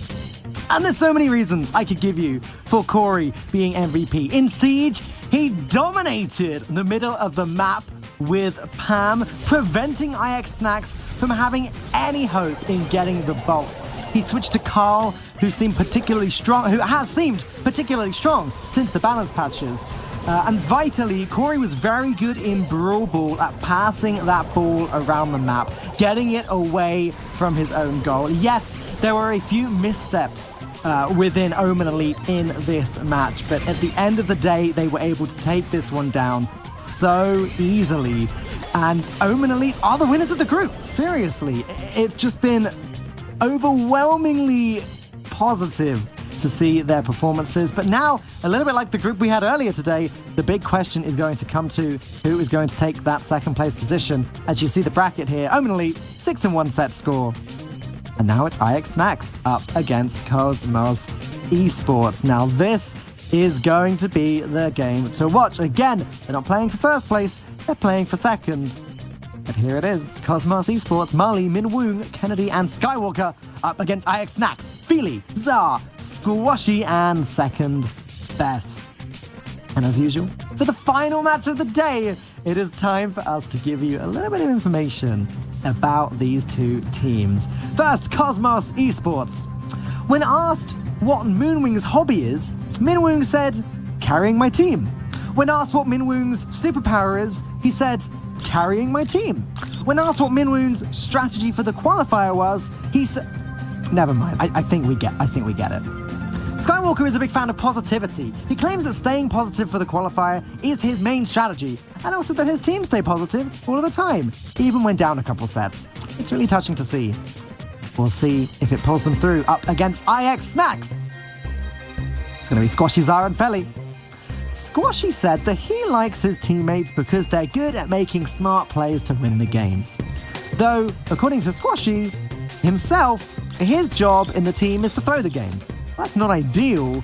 I guess at least he thinks his teammates are good. Zara said his role on the team is to get massages on his back from his teammates. I don't know what to say. Is healthy back massage the key to winning in Brawl Stars? Well, I guess we're going to find out in this final match of the weekend. Thank you very much, Falcone. What an exciting game that we just witnessed between Omen and IX Snacks, and great day for Omen, but nonetheless, we have got to determine who is going to be closing the gap towards Omen Elite between Cosmos and IX Snacks. Yeah, still have to find out. IX Snacks played valiantly at the end. It took them a little bit to warm up, so I'm hoping now that they've had that early bit of brief exercise, they can bring that main performance they're looking for against Cosmos. Dual Gale bands on the field. It does mean that we could see some Sprout coming into the field. Yep, Sprout, Jackie, I think no doubt some Carl as well. It's definitely a brawler that getting rid of is going to change a lot in terms of how these teams do battle it out. And yeah, no Mortis ban this time round, so anything can happen. Yeah, just a very, very peculiar decision to ban that, but it's fine. It happened, whatever. Hard Rock Mine, Junk Park, Snake Prairie, Hot Potato, Backyard Bowl is our map set for this match in particular. We're going to be starting off with Gem Grab. Yeah, Hard Rock Mine, a definite fan favorite amongst viewers and pro players, taking us way, way back into the golden days of betas. One of my personal favorite Gem Grab maps, and we saw some Rico lanes yesterday. We've seen some Gene Gem carries in the past as well, and Gene was banned earlier today, but being back as a potential choice here, a pretty good solid choice of Gem carrier as well as maybe even a Bow as well. Yeah, but you also got to remember, I think Gene was only played once in that second series of the day where Gene was not banned. So I don't know what it is. There's a bit of a movement or an ignorance of Gene at the moment, surprisingly. Are people just moving away from him right now? Exactly what I was saying earlier at the very beginning with regards to our stats with the win rates and the play rates and the shift in the meta now. I think we're going to see a bit of a change there. Gene doesn't seem to be the favored pick at the moment, but I still think that his super, though, with the ability to pull, is always going to retain that. Yeah, and here we are straight away with second best is going to be playing Gene, as is Sky. And yeah, the turn ability of his fundamental super for me is always going to make him viable. Well, Daddy Second collects those 2 gems. Sky taking a little bit of damage, but he will escape. Get himself in cover. Daddyzar has that super. They can make a super aggressive play if they need to. Gonna pop the speed just to make sure Daddy Second's alive. Tries to find the angle, but actually gets punished. And now Felly gets pulled in as well. They've lost all that mid control. They need to start capping some gems for it. Yeah, Cosmos now looking to put even more pressure on the second best, who's forced back there. The gems are equal, but it definitely seems for me like Cosmos have got a bit more flair and fights going on here in terms of their control and their aggression. Yeah, they're able to take control early. Great pull there, finds Minwoong. As Daddy Second will now walk forward to grab that gem that spawned onto his side. The second one on the map as well. They force the rest of Cosmos back. It makes it easy. Aggressive positioning there by Daddyzar for Kennedy to punish. They're still quite level on the gems right now, Ark. Yeah, I want to see people from Felly. I want to see some supers going down, as that will provide a nice cushioning for Snacks to really be able to push in to the center of the map and provide some Great pull! He found the gem carrier! Huge from Daddy Second! And now Cosmos needs to go on the offensive to shut him down. Otherwise, that's going to be round one in the bag. The BM is as strong as that pull there from second best.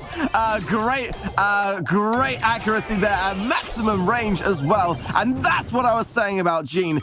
Able to turn the tides despite what else is going on in the game. And that's why, despite any balance changes, Gene is always, for me, a top choice of brawler. Proving the case and proving Ark right and ways at the top of the picks right there. Such an instrumental implementation of the super to seal the deal with the game. The opportunity was created by the pressure being generated by Daddyzar and Felly. When they went aggressive, they forced them to move away. Round number one down. We're looking to move into the second one straight away as we're going to bring you round number two. Yeah, I'm keen to see whether Sandy retains. I don't think so as we go in. No, he's going to stay as Sandy. Okay, for me, I didn't feel like Sandy really provided much. I do like the Carl pick from Zar here, but I would have probably preferred to have swapped out maybe Sandy for the Carl and kept the Max. But let's see, Miniwing's actually swapped over to Sandy as well. So both teams going to stick and take away the Max from these lineup. Yeah, not finding much value with the speed boost. They think Daddyzar going in aggressively with could be the option here in case. So they're not reliant on second best having those great pulls.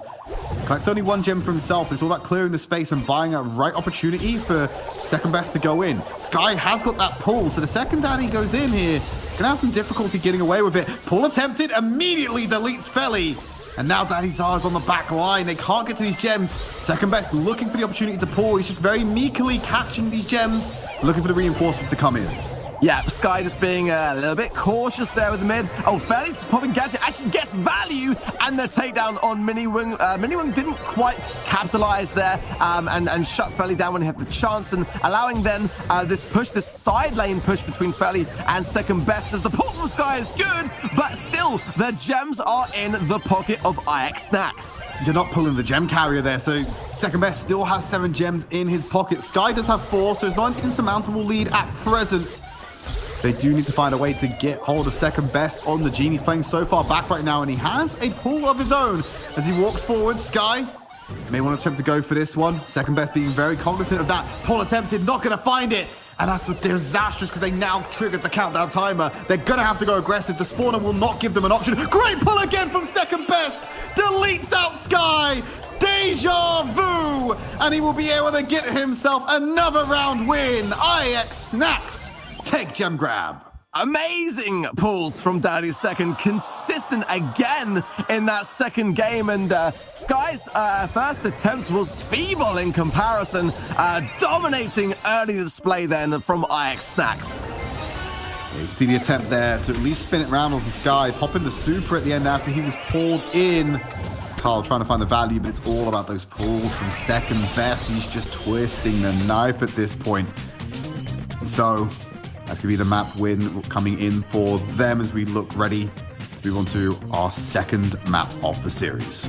Yeah, it's looking like at the moment Snacks are definitely the more confident of these two teams, but as we saw previously today, the comeback that we saw between Snacks and Omen was there, so there's every possibility that Cosmos can start to bring things more into their favor. Going in to Junk Park and Siege could be their chance to do just that.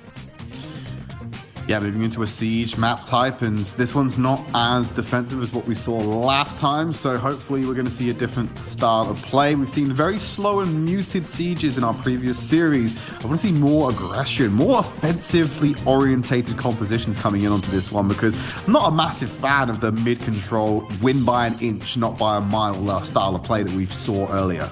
Yeah, you definitely need some control, and there's definitely a balance to be found, and each team will have their own kind of play style. One brawler that I've got to mention is on the cards with only Gale being banned in this instance. It's definitely Sprout.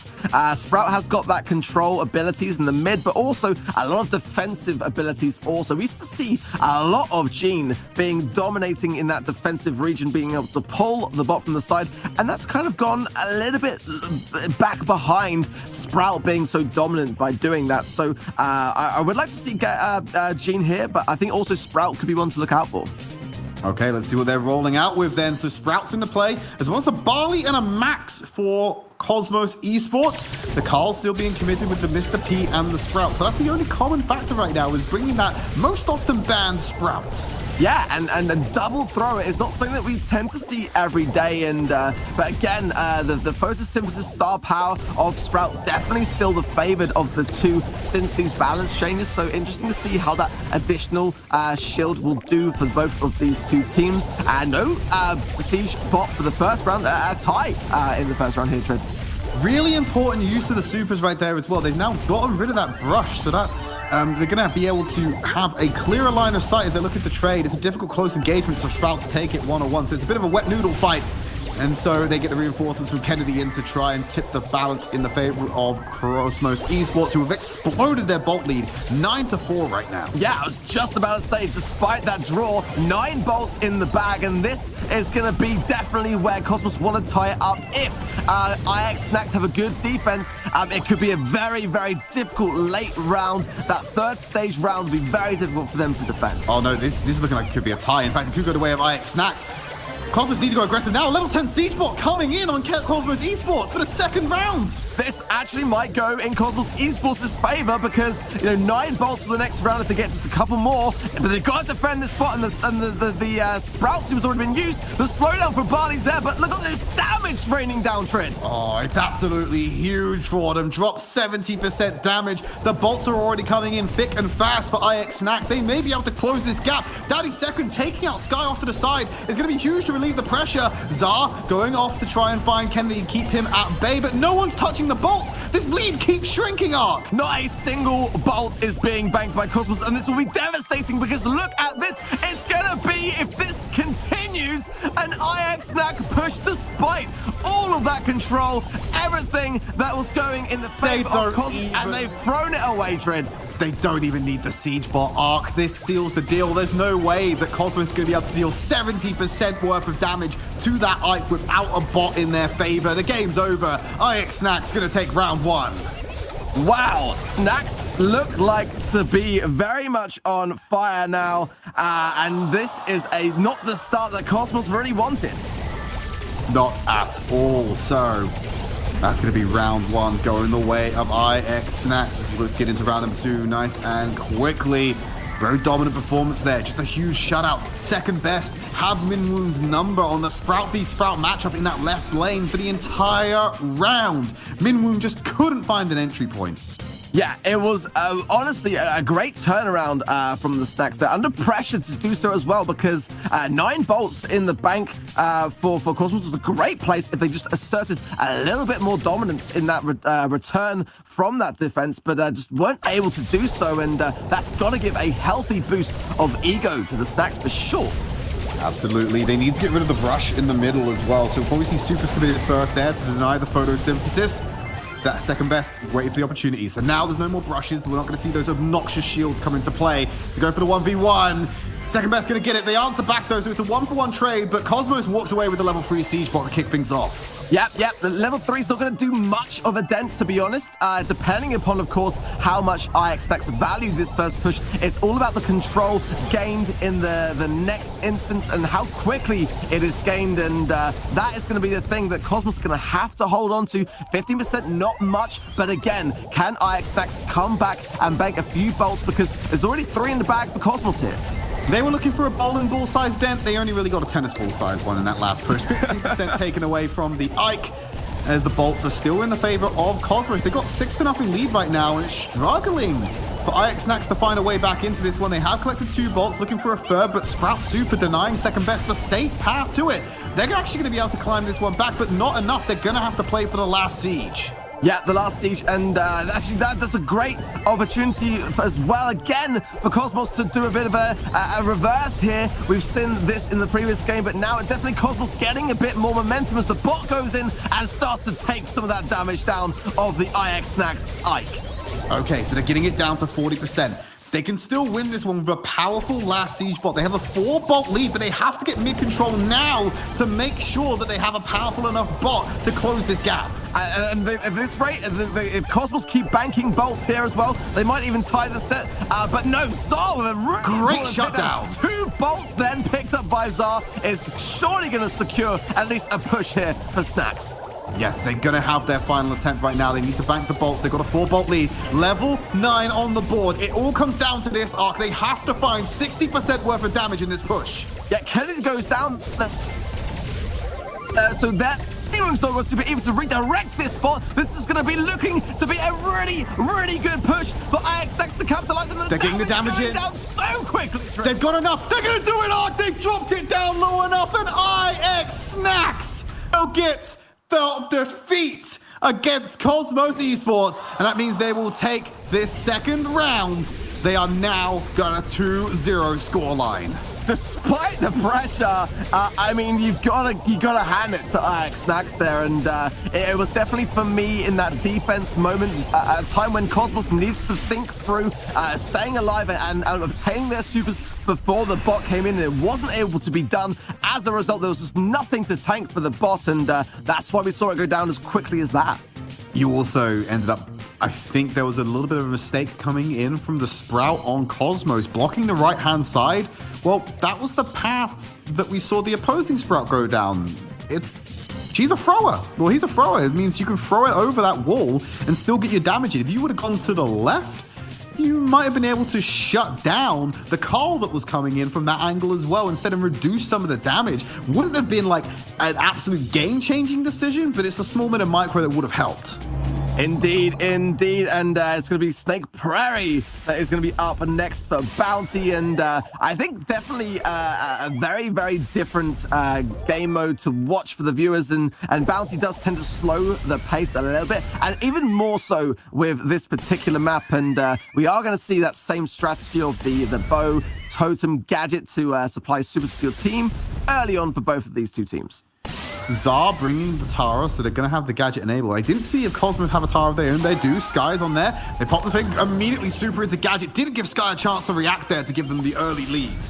Yeah, not at all, but IX in a great position now. They can start to break up the map, and it does seem that Cosmos are going to sit back and try to get their supers. Kennedy does have that, and that Mr. P super is very, very important. A good advantage here for Cosmos is that Mr. P portal will seek out IX no matter where they lie in that bush.